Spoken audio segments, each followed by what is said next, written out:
Good evening. Hello, guys.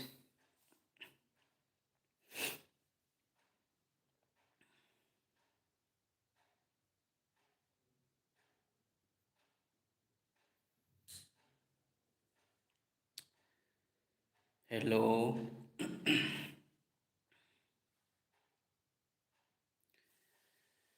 ꯃꯌꯥꯝ live ꯂꯥꯛꯄꯤꯌꯨꯀꯣ ꯑꯩꯈꯣꯏ ꯋꯥꯐꯝ ꯑꯃꯅꯤꯇꯪ ꯑꯩ ꯈꯪꯍꯟꯖꯒꯦ ꯃꯌꯥꯝꯗ ꯄ꯭ꯔꯣꯕ꯭ꯂꯦꯝꯗꯤ ꯀꯩꯁꯨꯝ ꯂꯩꯇꯦ ꯀꯩꯗꯧꯔꯦ ꯁꯥꯔ ꯀ꯭ꯂꯥꯁ ꯇꯧꯗ꯭ꯔꯗꯤ ꯁꯥꯔ ꯇꯧꯔꯣꯏꯗ꯭ꯔꯣ ꯈꯜꯂꯨꯔꯦ ꯍꯣꯏ ꯒꯨꯗ ꯏꯚꯤꯅꯤꯡ ꯒꯨꯗ ꯏꯚꯤꯅꯤꯡ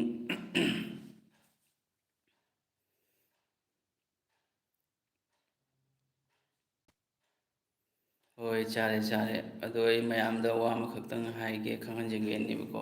ꯉꯁꯤꯗꯒꯤ ꯀ꯭ꯂꯥꯁ ꯇꯧꯒꯅꯦꯅ ꯂꯩꯔꯝꯕꯅꯦ ꯑꯗꯣ ꯄ꯭ꯔꯣꯕ꯭ꯂꯦꯝ ꯈꯤꯇꯪ ꯑꯣꯏꯔꯦ ꯍꯥꯏꯗꯤ ꯄ꯭ꯔꯣꯕ꯭ꯂꯦꯝ ꯍꯥꯏꯗꯤ ꯑꯩꯁꯦ ꯂꯣꯛꯅ ꯍꯛꯆꯥꯡ ꯉꯝꯗꯦꯕꯀꯣ ꯑꯗꯨꯅ ꯍꯛꯆꯥꯡ ꯈꯔ ꯉꯝꯗ꯭ꯔꯦ ꯑꯗꯨꯅꯅꯦ ꯑꯩ ꯉꯁꯤ ꯀ꯭ꯂꯥꯁ ꯂꯥꯛꯇ꯭ꯔꯤꯁꯤ ꯑꯩ ꯑꯇꯣꯞꯄ ꯃꯐꯝꯗ ꯀ꯭ꯂꯥꯁ ꯇꯥꯛꯄ ꯆꯠꯂꯤ ꯑꯗꯣ ꯅꯨꯡꯊꯤꯟꯗ ꯆꯠꯂꯦꯕꯀꯣ ꯑꯗꯨꯅ ꯅꯨꯡꯁꯤꯠ ꯐꯨꯃꯟꯗꯅ ꯍꯛꯆꯥꯡꯁꯦ ꯌꯥꯗ꯭ꯔꯦ ꯃꯥꯏ ꯃꯤꯠꯁꯦ ꯉꯥꯡꯉꯦꯕꯀꯣ ꯑꯗꯨꯅꯅꯤ ꯍꯟꯗꯛꯀꯤ SSC GDꯒꯤ ꯇꯣꯄꯤꯛꯁꯤ ꯀꯔꯤ ꯀꯝꯗꯧꯕꯒꯦ SSC GDꯒꯤ ꯀꯝꯄ꯭ꯂꯤꯠ ꯁꯦꯂꯦꯕꯁ ꯃꯗꯨꯒꯤ ꯃꯔꯤ ꯂꯩꯅꯕ ꯑꯩꯅ ꯂꯣꯏꯅ ꯐꯖꯅ ꯚꯤꯗꯤꯑꯣ ꯑꯃ ꯁꯦꯝꯂꯛꯀꯅꯤ ꯃꯌꯥꯝ ꯑꯗꯨꯒ ꯀ꯭ꯂꯥꯁꯁꯤ ꯑꯩꯈꯣꯏ ꯆꯞ ꯆꯥꯅ ꯃꯄꯨꯡ ꯐꯥꯅ ꯀ꯭ꯂꯥꯁꯁꯤ ꯃꯟꯗꯦꯗꯒꯤ ꯍꯧꯖꯔꯒꯅꯤ ꯃꯌꯥꯝ ꯑꯗꯣ ꯀꯔꯤꯃ ꯃꯗꯨꯒꯤ ꯅꯣꯏ ꯀ꯭ꯂꯥꯁ ꯉꯁꯤ ꯇꯧꯗ꯭ꯔꯦꯅ ꯋꯥꯈꯜ ꯍꯟꯊꯅ ꯈꯟꯕꯤꯒꯅꯨ ꯅꯈꯣꯏꯒꯤꯗꯃꯛꯇ ꯍꯟꯗꯛꯀꯤ GDꯁꯤ ꯑꯩꯅ ꯇꯣꯇꯦꯜꯂꯤ ꯐ꯭ꯔꯤꯗ ꯀ꯭ꯂꯥꯁ ꯇꯥꯛꯀꯅꯤ ꯃꯌꯥꯝ ꯀꯔꯤꯃ ꯆꯤꯡꯅꯕ ꯄꯣꯛꯄꯤꯒꯅꯨ ꯑꯗꯨꯒ ꯀ꯭ꯂꯥꯁꯀꯤꯗꯃꯛꯇꯁꯨ ꯅꯈꯣꯏꯗꯒꯤ ꯄꯩꯁꯥ ꯑꯩꯅ ꯁꯤꯀꯤ ꯑꯃ ꯂꯧꯔꯣꯏꯕꯀꯣ ꯐ꯭ꯔꯤꯗꯅꯤ ꯂꯣꯏꯅ ꯇꯥꯛꯀꯅꯤ ꯃꯦꯠꯁ ꯔꯤꯖꯅꯤꯡ ꯏꯪꯂꯤꯁ GK ꯂꯣꯏꯅ ꯍꯌꯦꯡ ꯂꯥꯛꯂꯤꯕ ꯃꯟꯗꯦꯁꯤ ꯁꯤꯗꯒꯤ ꯐꯖꯅ ꯇꯧꯔꯁꯤ ꯃꯟꯗꯦꯁꯤ ꯑꯩꯈꯣꯏ ꯃꯦꯠꯁꯀꯤ ꯍꯥꯟꯅ ꯑꯗꯨꯒ ꯀ꯭ꯂꯥꯁꯁꯤ ꯀꯃꯥꯏꯅ ꯇꯥꯛꯀꯅꯤ ꯍꯥꯏꯕꯗꯨ ꯃꯌꯥꯝꯗ ꯑꯩ ꯈꯪꯍꯟꯖꯔꯝꯒꯦꯕꯀꯣ ꯁꯄꯣꯁ ꯑꯩꯅ ꯍꯥꯏꯔꯣ ꯆꯦꯞꯇꯔ ꯑꯃꯈꯛ ꯄꯥꯔꯁꯦꯟꯇꯦꯖ ꯍꯥꯏꯅ ꯑꯗꯣ ꯄꯥꯔꯁꯦꯟꯇꯦꯖꯀꯤ ꯀꯣꯏꯁꯟ 40 ꯇꯥꯏꯞ ꯇꯣꯉꯥꯟꯕ ꯀꯣꯏꯁꯟ 40 ꯇꯥꯛꯀꯅꯦꯕ ꯃꯗꯨꯅ ꯅꯈꯣꯏꯒꯤ ꯃꯣꯔ ꯗꯦꯟ ꯏꯅꯐ ꯑꯣꯏꯒꯅꯤ ꯑꯦꯛꯖꯥꯝꯒꯤꯗꯃꯛꯇ ꯍꯣꯏ ꯆꯥꯛ ꯏꯁꯤꯡꯗꯤ ꯆꯥꯔꯦ ꯑꯗꯣ ꯑꯩ ꯂꯣꯛꯅ ꯍꯛꯆꯥꯡ ꯈꯔ ꯉꯝꯗꯦ ꯃꯗꯨꯅꯅꯦ ꯑꯩ ꯉꯁꯤ ꯀ꯭ꯂꯥꯁ ꯂꯥꯛꯇ꯭ꯔꯤꯁꯦ ꯂꯥꯏꯚ ꯂꯥꯛꯇ꯭ꯔꯤꯁꯦ ꯑꯗꯣ ꯑꯩꯈꯣꯏꯒꯤ ꯀ꯭ꯂꯥꯁꯁꯦ ꯃꯟꯗꯦꯗꯒꯤ ꯁꯨꯡꯁꯣꯏ ꯁꯣꯏꯗꯅ ꯃꯌꯥꯝ ꯇꯧꯒꯅꯤ ꯁꯕꯖꯦꯛ ꯈꯨꯗꯤꯡꯃꯛꯀꯤꯀꯣ ꯍꯥꯏꯗꯤ ꯃꯦꯠꯁꯀꯤ ꯆꯦꯞꯇꯔ ꯀꯝꯁꯦ ꯀꯝ ꯑꯂꯤꯛꯄꯗ ꯆꯦꯞꯇꯔ 13-14 ꯇꯧꯕ ꯃꯊꯧ ꯇꯥꯅꯤ ꯃꯗꯨꯒꯤ ꯆꯦꯞꯇꯔ ꯑꯃꯒꯤ ꯀꯣꯏꯁꯟ 40 ꯀꯣꯏꯁꯟ 40 ꯍꯥꯏꯔꯤꯁꯦ ꯀꯣꯏꯁꯟꯒꯤ ꯇꯥꯏꯞ ꯃꯗꯨ ꯇꯧꯔꯗꯤ ꯅꯈꯣꯏꯒꯤ ꯁꯨꯝ ꯑꯦꯛꯖꯥꯝꯒꯤ ꯌꯥꯔꯦ ꯁꯦꯝ ꯔꯤꯖꯅꯤꯡꯗꯁꯨ ꯍꯥꯏꯔꯣ ꯁꯄꯣꯁ ꯑꯩꯅ ꯅꯝꯕꯔ ꯁꯤꯔꯤꯁ ꯍꯥꯏꯅ ꯅꯝꯕꯔ ꯁꯤꯔꯤꯁꯀꯤ ꯀꯣꯏꯁꯟ ꯇꯥꯏꯞ 40 ꯑꯗꯨꯃꯥꯏꯅ ꯇꯥꯛꯀꯅꯦꯕꯀꯣ ꯑꯗꯨꯅ ꯑꯩꯈꯣꯏ ꯐꯖꯅ ꯂꯣꯏꯅ A to Z percentage, profit loss, discount, ratio and proportion, average, time and work, time, speed, distance, pipe and cistern, body stream ꯂꯩꯔꯦ, mensuration 2D, 3D, mensuration 2D, 3D ꯁꯨꯃꯥꯏꯅ chapter ꯃꯌꯥꯝ ꯑꯃ ꯂꯩꯗꯅꯀꯣ ꯂꯣꯏꯅ ꯃꯟꯗꯦꯗꯒꯤ ꯂꯣꯏꯅ ꯍꯧꯖꯤꯛꯀꯤ SSC GDꯒꯤ ꯀ꯭ꯂꯥꯁꯁꯦ ꯅꯪ ꯃꯁꯤꯗꯒꯤ ꯀꯔꯤ ꯑꯦꯛꯖꯥꯝ ꯊꯥꯕ ꯌꯥꯅꯤ ꯍꯥꯏꯕꯗ ꯗꯦꯜꯂꯤ ꯄꯨꯂꯤꯁꯀꯤ ꯇꯣꯇꯦꯜꯂꯤ ꯂꯣꯏ ꯊꯥꯕ ꯌꯥꯔꯅꯤ ꯑꯗꯒꯤ TA ꯑꯗꯒꯤ ꯑꯒꯅꯤꯕꯤꯔꯗꯨꯗꯤ ꯏꯂꯥꯏ ꯂꯥꯏꯅ ꯂꯥꯏꯌꯦꯕꯀꯣ ꯃꯗꯨꯅ SSC GDꯗꯒꯤꯁꯨ ꯍꯦꯟꯅ ꯂꯥꯏ ꯑꯇꯣꯞꯄ ꯅꯪ ꯔꯦꯜꯋꯦꯒꯤꯁꯨ ꯃꯗꯨꯅꯁꯨ ꯀꯚꯔ ꯇꯧꯕ ꯌꯥꯅꯤ ꯃꯦꯠꯁ ꯍꯥꯟꯅ ꯇꯥꯛꯀꯅꯤ ꯃꯟꯗꯦꯗ ꯄꯥꯔꯁꯦꯟꯇꯦꯖꯀꯤ ꯃꯦꯠꯁ ꯃꯟꯗꯦꯗꯤ ꯁꯨꯡꯁꯣꯏ ꯁꯣꯏꯗꯕꯤ ꯇꯥꯛꯀꯅꯤ ꯃꯌꯥꯝ ꯑꯗꯨꯒ PDF ꯅꯣꯠꯁ GKꯒꯤꯁꯨ ꯇꯣꯄꯤꯛ ꯑꯩꯈꯣꯏꯒꯤ SSC GD ꯍꯟꯗꯛꯀꯤ GDCꯒꯤ ꯀꯝꯄ꯭ꯂꯤꯠ ꯁꯤꯂꯦꯕꯁꯀꯤ ꯚꯤꯗꯤꯑꯣ ꯑꯃ ꯑꯩ ꯁꯦꯝꯂꯛꯀꯅꯤ ꯑꯗꯒꯤ ꯅꯈꯣꯏꯒꯤ ꯅꯈꯣꯏꯒꯤ SSC GD ꯑꯦꯄ꯭ꯂꯥꯏꯁꯤ ꯃꯇꯧ ꯀꯔꯝꯅ ꯇꯧꯒꯅꯤ ꯑꯗꯒꯤ ꯄꯣꯁ ꯄ꯭ꯔꯦꯐꯔꯦꯟꯁ ꯀꯔꯤ ꯍꯥꯞꯀꯅꯤ ꯑꯗꯨꯒ ꯃꯗꯨꯅꯆꯤꯡꯕꯗꯨꯒꯤ ꯃꯇꯥꯡꯗ ꯑꯩ ꯐꯖꯅ ꯚꯤꯗꯤꯑꯣ ꯑꯃꯁꯨ ꯁꯦꯝꯂꯛꯀꯦ ꯐꯦꯁꯕꯨꯛꯇꯁꯨ ꯁꯦꯝꯂꯛꯀꯦ ꯌꯨꯇ꯭ꯌꯨꯕꯇꯁꯨ ꯁꯦꯝꯂꯛꯀꯦ ꯑꯗꯨꯒ ꯅꯈꯣꯏꯅ ꯈꯔ ꯁꯤꯌꯥꯔ ꯇꯧꯔꯣ ꯑꯗꯨꯒ ꯀ꯭ꯂꯥꯁꯀꯤꯗꯤ ꯍꯟꯗꯛ ꯐꯖꯅ ꯇꯥꯛꯀꯅꯤ SSC GKꯒꯤ ꯍꯥꯏꯔꯣ ꯁ꯭ꯇꯦꯇꯤꯛ GK ꯍꯥꯟꯅ ꯇꯥꯛꯀꯅꯤ ꯀꯔꯦꯟ ꯑꯦꯐꯤꯌꯔꯁꯀꯤ ꯅꯣꯠꯁꯨ ꯅꯈꯣꯏꯅ ꯁ꯭ꯇꯦꯇꯤꯛ GKꯒꯤ ꯀꯝꯄ꯭ꯂꯤꯠ ꯂꯣꯏꯅ ꯈꯨꯗꯤꯡꯃꯛ ꯁ꯭ꯇꯦꯇꯤꯛ GKꯒꯤ ꯇꯣꯄꯤꯛ 35-36 ꯂꯩ ꯃꯗꯨꯒꯤ ꯀꯝꯄ꯭ꯂꯤꯠ ꯅꯣꯠꯁ ꯅꯈꯣꯏꯗ ꯑꯩꯅ ꯐ꯭ꯔꯤꯗ ꯄꯤꯊꯣꯛꯀꯅꯤ ꯅꯈꯣꯏꯗꯩ ꯄꯩꯁా ꯑꯃꯁꯨ ꯂꯧꯔꯣꯏ ꯑꯩꯅ ꯑꯗꯣ ꯇꯥꯏꯃꯤꯡꯁꯤ ꯑꯩꯁꯨ ꯁꯣꯝꯗ ꯀ꯭ꯂꯥꯁ ꯈꯔ ꯇꯧꯋꯦꯕꯀꯣ ꯑꯗꯨꯅ ꯌꯦꯡꯒꯦ ꯑꯩ ꯌꯥꯔꯗꯤ ꯍꯌꯦꯡ ꯃꯟꯗꯦꯁꯤꯗꯤ ꯑꯍꯥꯟꯕ ꯄꯨꯡ 9ꯗ ꯑꯣꯏꯅ ꯇꯧꯔꯁꯦꯕꯀꯣ ꯑꯗꯨꯒ ꯇꯥꯏꯃꯤꯡꯗꯤ ꯁꯨꯝ 9ꯗ ꯊꯝꯃꯣ ꯀꯣꯟꯅ ꯁꯨꯝ ꯀ꯭ꯂꯥꯁ 4-5 ꯈꯛ ꯇꯧꯔꯒ ꯑꯗꯨꯒ ꯌꯦꯡꯁꯤ ꯃꯇꯝꯁꯦ ꯑꯩꯁꯨ ꯈꯔ ꯑꯦꯗꯖꯁ ꯇꯧꯒꯦ ꯃꯦꯠꯁ ꯐꯖꯅ ꯇꯥꯛꯀꯅꯤ ꯅꯈꯣꯏꯁꯨ ꯑꯩꯅ ꯃꯦꯠꯁ ꯇꯥꯛꯄꯗꯨ ꯎꯔꯝꯒꯅꯤ ꯐꯦꯁꯕꯨꯛꯇꯒꯤꯁꯨ ꯃꯌꯥꯝ ꯑꯃ ꯑꯉꯥꯡ ꯏꯅꯥꯎ ꯃꯌꯥꯝ ꯑꯃ ꯂꯥꯛꯂꯝꯒꯅꯦꯕꯀꯣ ꯁꯤꯒ ꯑꯗꯣ ꯑꯦꯝ ꯇꯤ ꯑꯦꯁꯁꯨ ꯂꯣꯏ ꯌꯥꯅꯤ ꯑꯦꯝ ꯇꯤ ꯑꯦꯁꯁꯨ ꯖꯤ ꯗꯤꯁꯨ ꯂꯣꯏ ꯊꯥꯕ ꯌꯥꯅꯤ ꯑꯩꯅ ꯍꯧꯖꯤꯛ ꯇꯥꯛꯀꯗꯧꯔꯤꯕ ꯀꯣꯏꯁꯟꯗꯣ ꯃꯗꯨꯅ M T ꯑꯦꯁꯁꯨ C S C L ꯐꯥꯎꯕ ꯊꯥꯕꯗ ꯀꯔꯤꯝꯃ ꯄ꯭ꯔꯣꯕ꯭ꯂꯦꯝ ꯂꯩꯔꯣꯏꯕꯀꯣ ꯁ꯭ꯇꯦꯇꯤꯛ ꯖꯤ ꯀꯦꯒꯤ ꯁꯤꯂꯦꯕꯁ ꯁꯦꯝꯂꯛꯀꯅꯤ ꯐꯖꯅ ꯁꯦꯝꯂꯛꯀꯅꯤ ꯃꯌꯥꯝꯗꯨꯒꯤ ꯀꯔꯤꯝꯃ ꯇꯦꯟꯁꯟ ꯂꯧꯔꯨꯅꯨ ꯑꯗꯣ ꯑꯩ ꯁꯥꯔ ꯀ꯭ꯂꯥꯁ ꯂꯥꯏꯚ ꯅꯪꯍꯧꯗ꯭ꯔꯗꯤ ꯂꯥꯏꯚ ꯚꯤꯗꯤꯑꯣꯁꯤ ꯑꯗꯨꯝ ꯌꯨꯇ꯭ꯌꯨꯕꯇ ꯊꯝꯒꯗ꯭ꯔꯣ ꯌꯦꯁ ꯀꯣ ꯑꯩꯅ ꯍꯧꯖꯤꯛ ꯇꯧꯒꯗꯧꯔꯤꯕ ꯑꯦꯁ ꯑꯦꯁ ꯁꯤ ꯖꯤ ꯗꯤꯒꯤ ꯀ꯭ꯂꯥꯁ ꯑꯁꯤ ꯅꯈꯣꯏꯅ ꯂꯥꯏꯚ ꯀ꯭ꯂꯥꯁ ꯌꯥꯎꯕ ꯉꯝꯍꯧꯗ꯭ꯔꯒꯁꯨ ꯀ꯭ꯂꯥꯁ ꯂꯣꯏꯔꯕꯩ ꯃꯇꯨꯡꯗ ꯗꯤꯂꯤꯠ ꯇꯧꯔꯣꯏ ꯅꯠꯇ꯭ꯔꯒ ꯂꯣꯛ ꯇꯧꯔꯣꯏ ꯐ꯭ꯔꯤꯗꯅꯤ ꯇꯥꯛꯇꯣꯔꯤꯁꯤ ꯕ꯭ꯔꯣ ꯃꯌꯥꯝꯁꯤꯡ ꯏꯅꯥꯎ ꯃꯌꯥꯝꯁꯤꯡꯀꯣ ꯑꯗꯨꯒꯤ ꯀꯔꯤꯝꯃ ꯅꯣꯏ ꯇꯦꯟꯁꯟ ꯂꯧꯔꯨꯅꯨ ꯂꯥꯏꯚꯇ ꯆꯠꯂꯣ ꯌꯨꯇ꯭ꯌꯨꯕꯀꯤ ꯏꯟꯇꯔꯐꯦꯁ ꯂꯩꯕꯗꯣ ꯍꯣꯝ ꯚꯤꯗꯤꯑꯣ ꯑꯗꯒꯤ ꯁꯣꯔꯠ ꯄꯣꯁ ꯁꯨꯃꯥꯏꯅ ꯂꯩꯇ꯭ꯔꯣ ꯀꯝꯃ꯭ꯌꯨꯅꯤꯇꯤ ꯍꯥꯏꯅ ꯄ꯭ꯂꯦꯂꯤꯁ ꯍꯥꯏꯅ ꯑꯗꯨꯃꯥꯏꯅ ꯂꯥꯏꯚꯇꯨꯒ ꯆꯠꯂꯣ ꯂꯥꯏꯚꯇ ꯂꯣꯏꯅ ꯐꯪꯒꯅꯤ ꯂꯥꯏꯚ ꯇꯧꯕ ꯐꯖꯅ ꯍꯟꯗꯛꯇꯤ ꯀ꯭ꯂꯥꯁ ꯇꯥꯛꯀꯅꯤ ꯃꯌꯥꯝꯗꯨꯁꯨ ꯐ꯭ꯔꯤꯗꯅꯤ ꯅꯈꯣꯏꯗꯒꯤ ꯄꯩꯁꯥ ꯑꯃꯁꯨ ꯄꯤꯔꯣꯏ ꯄꯩꯁꯥ ꯑꯃꯁꯨ ꯂꯧꯔꯣꯏ ꯑꯩꯅ ꯑꯗꯨꯒ ꯁ꯭ꯇꯦꯇꯤꯛ ꯖꯤ ꯀꯦꯒꯤ ꯀꯝꯄ꯭ꯂꯤꯠ ꯅꯣꯠꯁ ꯅꯈꯣꯏꯗ ꯐꯪꯒꯅꯤ ꯄ꯭ꯂꯁ ꯀꯣꯏꯁꯟ ꯑꯟꯁꯔꯁꯨ ꯐꯪꯒꯅꯤ ꯁꯤꯂꯦꯕꯁ ꯑꯩ ꯁꯦꯝꯂꯛꯀꯦ ꯐꯖꯅ ꯑꯦꯅꯥꯂꯥꯏꯁ ꯇꯧꯔꯒ ꯆꯦꯞꯇꯔ ꯀꯔꯝꯕ ꯆꯦꯞꯇꯔꯗꯒꯤ ꯀꯣꯏꯁꯟ ꯀꯌꯥ ꯂꯥꯛꯏ ꯃꯦꯠꯁꯀꯤ ꯔꯤꯖꯅꯤꯡꯒꯤ ꯖꯤ ꯀꯦꯒꯤ ꯑꯗꯒꯤ ꯏꯪꯂꯤꯁꯀꯤꯁꯨ ꯐꯖꯅ ꯁꯦꯝꯂꯛꯀꯦꯀꯣ ꯃꯌꯥꯝꯗꯨꯒꯤ ꯀꯔꯤꯃ ꯅꯣꯏ ꯇꯦꯟꯁꯟ ꯂꯧꯅꯨ ꯃꯟꯗꯦꯗꯒꯤ ꯁꯨꯡꯁꯣꯏ ꯁꯣꯏꯗꯅ ꯃꯌꯥꯝ ꯑꯩꯈꯣꯏ ꯀ꯭ꯂꯥꯁꯁꯤ ꯍꯧꯔꯅꯤꯀꯣ ꯑꯗꯣ ꯉꯁꯤꯗꯤ ꯑꯩ ꯍꯛꯆꯥꯡꯁꯤ ꯉꯝꯗꯦꯕꯀꯣ ꯑꯗꯨꯅꯅꯤ ꯑꯩ ꯉꯁꯤ ꯂꯥꯏꯚ ꯂꯥꯛꯇ꯭ꯔꯤꯁꯤ ꯂꯣꯛꯅ ꯐꯖꯅ ꯂꯣꯛ ꯑꯔꯨꯝ ꯄꯥꯏꯔꯦ ꯑꯗꯩ ꯀꯣꯛꯁꯨ ꯆꯤꯛꯏ ꯔꯦꯜꯋꯦꯁꯨ ꯁꯨꯝ ꯊꯥꯕ ꯌꯥꯅꯤ ꯑꯗꯨꯅ ꯀꯔꯤꯝ ꯄ꯭ꯔꯣꯕ꯭ꯂꯦꯝ ꯂꯩꯔꯣꯏ ꯁꯨꯔꯖꯤꯠ ꯑꯣꯏꯅꯝ ꯔꯦꯜꯋꯦꯁꯨ ꯊꯥꯕ ꯌꯥꯅꯤ ꯑꯦꯁ ꯑꯦꯁ ꯁꯤꯒꯤꯁꯨ ꯊꯥꯕ ꯌꯥꯅꯤ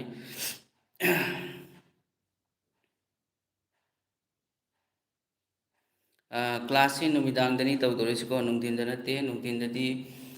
ꯑꯇꯣꯞꯄ ꯆꯦꯟꯅꯦꯜ ꯃꯌꯥꯝ ꯑꯃꯗꯤ ꯅꯨꯡꯊꯤꯟꯗ ꯀ꯭ꯂꯥꯁ ꯇꯧꯋꯦꯕꯀꯣ ꯑꯗꯣ ꯑꯩꯒꯤꯁꯤꯅ ꯅꯨꯃꯤꯗꯥꯡꯗ ꯑꯣꯏꯅ ꯀꯔꯤꯒꯤꯅꯣꯗꯤ ꯅꯨꯃꯤꯗꯥꯡꯁꯤꯅ ꯃꯌꯥꯝꯒꯤ ꯈꯨꯗꯣꯡꯆꯥꯕ ꯍꯦꯜꯂꯤ ꯄ꯭ꯔꯥꯏꯚꯦꯠꯇ ꯖꯣꯕ ꯇꯧꯕ ꯑꯣꯏꯔꯒꯁꯨ ꯅꯠꯇ꯭ꯔꯒ ꯖꯦꯁꯥ ꯑꯦꯅꯤ ꯊꯕꯛ ꯁꯨꯕ ꯃꯤ ꯑꯣꯏꯔꯒꯁꯨ ꯃꯈꯣꯏ ꯍꯜꯂꯛꯂꯒ ꯅꯨꯃꯤꯗꯥꯡ ꯁꯨꯝ ꯌꯨꯝꯗ ꯐꯝꯃꯒ ꯅꯨꯡꯉꯥꯏꯅ ꯌꯦꯡꯕ ꯌꯥꯏꯑꯕꯀꯣ ꯑꯗꯨꯅꯤ ꯃꯌꯥꯝ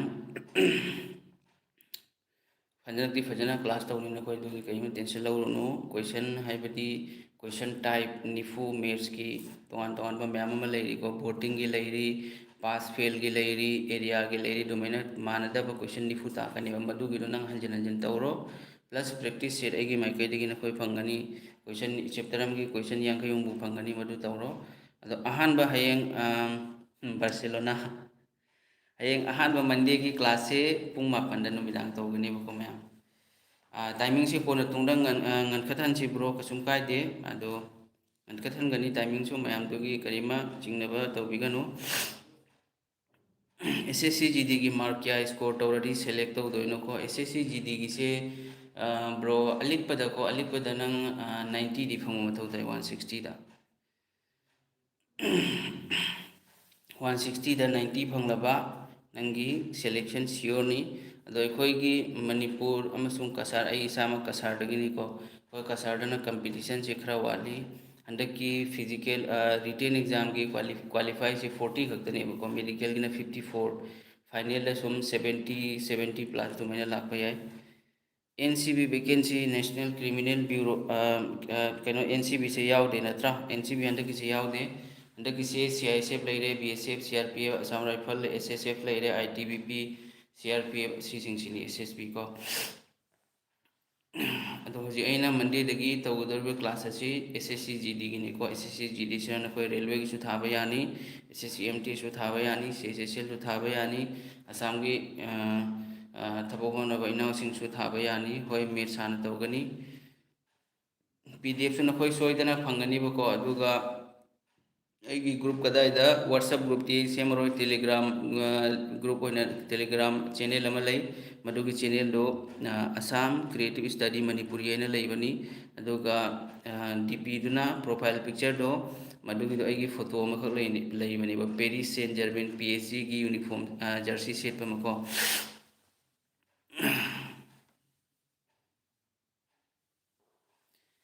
ꯀꯔꯦꯟ ꯑꯦꯐꯤꯌꯔꯁꯀꯤ ꯐꯖꯅ ꯇꯥꯛꯀꯅꯤ ꯀꯔꯦꯟ ꯑꯦꯐꯤꯌꯔꯁꯇ ꯇꯣꯄꯤꯛ ꯃꯌꯥꯝ ꯑꯃ ꯂꯩꯀꯣ ꯏꯁꯄꯣꯔꯠꯁꯀꯤ ꯂꯩꯔꯦ ꯃꯤꯂꯤꯇꯔꯤ ꯑꯦꯛꯁꯔꯁꯥꯏꯁ ꯑꯗꯒꯤ ꯏꯟꯗꯦꯛꯁꯦꯁ ꯔꯦꯡꯀꯤꯡꯁ ꯑꯦꯟ ꯏꯟꯗꯦꯛꯁꯦꯁ ꯂꯩꯔꯦ ꯒꯕꯔꯃꯦꯟ ꯏꯁꯀꯤꯝꯁ ꯂꯩꯔꯦꯀꯣ ꯑꯗꯒꯤ awards and honours book and other fair and festival government schemes ꯑꯁꯤꯁꯤꯡꯁꯤ ꯀꯔꯦꯟ ꯑꯦꯐꯤꯌꯔꯁꯀꯤ ꯏꯝꯄꯣꯔꯇꯦꯟ ꯑꯣꯏꯕ ꯇꯣꯄꯤꯛꯅꯤ ꯏꯝꯄꯣꯔꯇꯦꯟ ꯗꯦꯖ ꯁꯤꯁꯤꯡꯁꯦ ꯐꯖꯅ ꯍꯥꯏꯗꯤ ꯇꯣꯄꯤꯛ ꯋꯥꯏꯁ ꯇꯥꯛꯀꯅꯤ ꯑꯗꯨꯒꯤ ꯃꯌꯥꯝ ꯀꯔꯤꯝꯇ ꯇꯦꯟꯁꯟ ꯂꯧꯔꯨꯅꯨ 1 ꯏꯌꯔꯒꯤ ꯀꯔꯦꯟ ꯑꯦꯐꯤꯌꯔꯁ SSCꯒꯤ ꯂꯥꯛꯑꯦꯕꯀꯣ ꯑꯗꯒꯤ ꯃꯃꯥꯡꯒꯤ ꯆꯍꯤ ꯁꯄꯣꯁ ꯍꯧꯖꯤꯛ 2025ꯅꯤ ꯑꯗꯨꯗꯤ 2025ꯒꯤ ꯖꯅꯋꯥꯔꯤꯗꯒꯤ ꯍꯧꯔꯒ ꯑꯣꯛꯇꯣꯕꯔ ꯅꯣꯕꯦꯝꯕꯔ ꯐꯥꯎꯕꯁꯤꯗꯤ ꯏꯝꯄꯣꯔꯇꯦꯟ ꯑꯗꯨꯒꯤ ꯃꯃꯥꯡꯗ 2024ꯗ ꯑꯆꯧ ꯑꯆꯧꯕ ꯏꯁꯄꯣꯔꯠ ꯁꯥꯟꯅꯈꯤ like Olympic Games सानखी ICC T20 World Cup सानखी ICC Cricket World Cup सानखी 2023 दा असिगुम्बा अचौ अचौ मेजर इवेंट सिंग से मसिसु लाइबको GD की से हयेंग लाक्लिबा मंडे दगी नुमिदांग पुंग मापनदा लोइना यावनी सब्जेक्ट लोइना यावनी सार एग्जाम से मार्च एग्जाम से नकोई के एग्जाम से फरवरी दा ओइरो को नकोई सिमसु टेंशन लौरुनो एग्जाम की मी खरा नदी एग्जाम से फरवरी दा ओइने न खल्ले मकोई की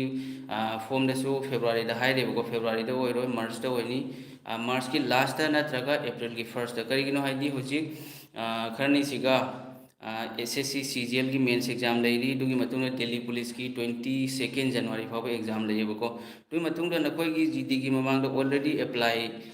तौसन खेबा SSC की MTS की एग्जाम जो थाद्रेबको अदुना फरवरी दगी मार्च से चटखिबा याय मार्च नत्रगा अप्रैल दली सोइदन एग्जाम दी ओइनी बट नकोई की होजिक नकोई नत्रगे तौदौरे से नकोई मतम से था अहुम दिसंबर जनवरी फरवरी था अहुम से को मसिनी यंताब्रा एग्जाम दी फरवरी दा ओइरो अदुना कोई खरा मियो इनाव खरा मदी वैकेंसी सी 25,000 प्लस खक्तनी है किरम बसु यायबको चही खुदिंगी हेंगली ममांग लास्ट ईयर दा 39,000 लेरमी अदे हेंगत की 53,000 प्लस होइकी हंदक की RPF सु एट तौरनी है हाइरी प्लस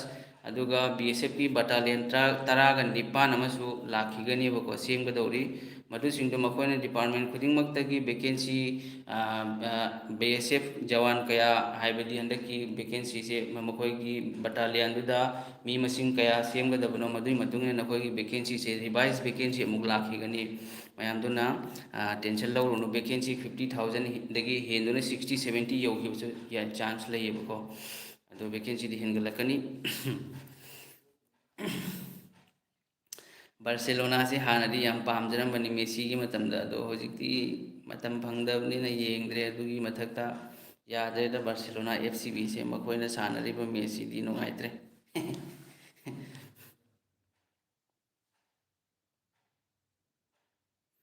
SSC GD की GS से मेन फोकस से ngamde aduna khara sima takpiro hoi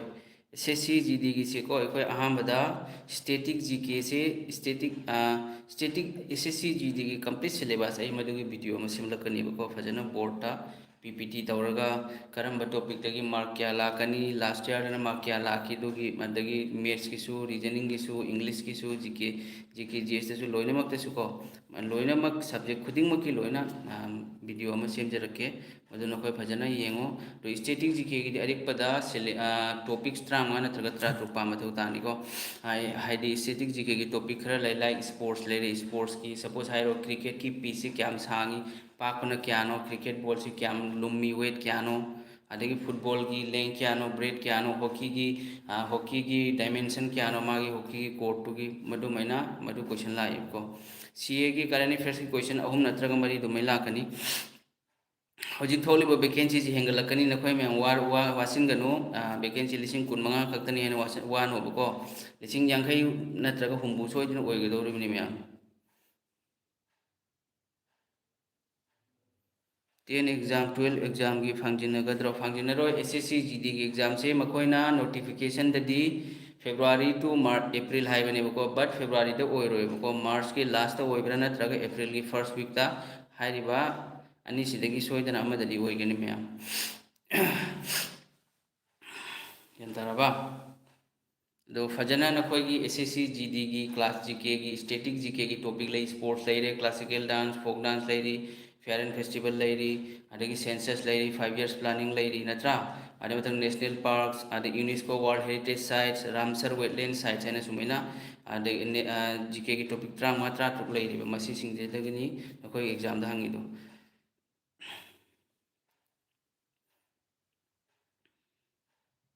SSC GD दा NSG याउद्रो SSC GD दरी ब्रदर NSG याउदे SSC GD दा याउरसी CISF CRPF SSB ITBP अदगी BSF SSF असिसिंगसे मसिनी याउरसी अदो SSC GD दा ख्वाइनते ना ꯐꯕ ꯄꯣꯠꯁꯤ SSF ꯅꯦꯕꯀꯣ, ꯁꯦꯀ꯭ꯔꯦꯇꯔꯤꯌꯦꯠ ꯁꯤꯀ꯭ꯌꯨꯔꯤꯇꯤ ꯐꯣꯔꯁꯁꯦ ꯑꯗꯣ ꯍꯟꯗꯛꯀꯤꯗꯣ ꯑꯣꯟꯂꯤ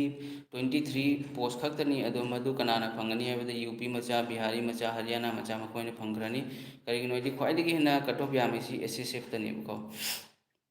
ꯉꯁꯤꯒꯤꯗꯤ ꯀ꯭ꯂꯥꯁ ꯇꯧꯔꯔꯣꯏ ꯕ꯭ꯔꯣ, ꯍꯌꯦꯡ ꯃꯟꯗꯦꯗꯒꯤ ꯁꯣꯏꯗꯅ ꯇꯧꯒꯅꯤ꯫ ꯑꯩ ꯍꯥꯏꯗꯤ ꯂꯣꯛ ꯇꯧꯅ ꯍꯛꯆꯥꯡ ꯈꯔ ꯉꯝꯗ꯭ꯔꯦꯕꯀꯣ, ꯃꯥꯏ ꯃꯤꯠꯀꯁꯤ ꯌꯥꯗ꯭ꯔꯦ, ꯀꯣꯛ ꯆꯤꯛꯏ, ꯑꯗꯨꯅ ꯑꯩ ꯉꯁꯤ ꯀ꯭ꯂꯥꯁ ꯇꯧꯗ꯭ꯔꯦ꯫ ꯍꯌꯦꯡ ꯃꯟꯗꯦꯗꯒꯤ ꯁꯨꯡꯁꯣꯏ ꯁꯣꯏꯗꯅ ꯃꯌꯥꯝꯒꯤꯗꯃꯛꯇ MD ꯁꯥꯔ ꯂꯥꯛꯀꯅꯤ꯫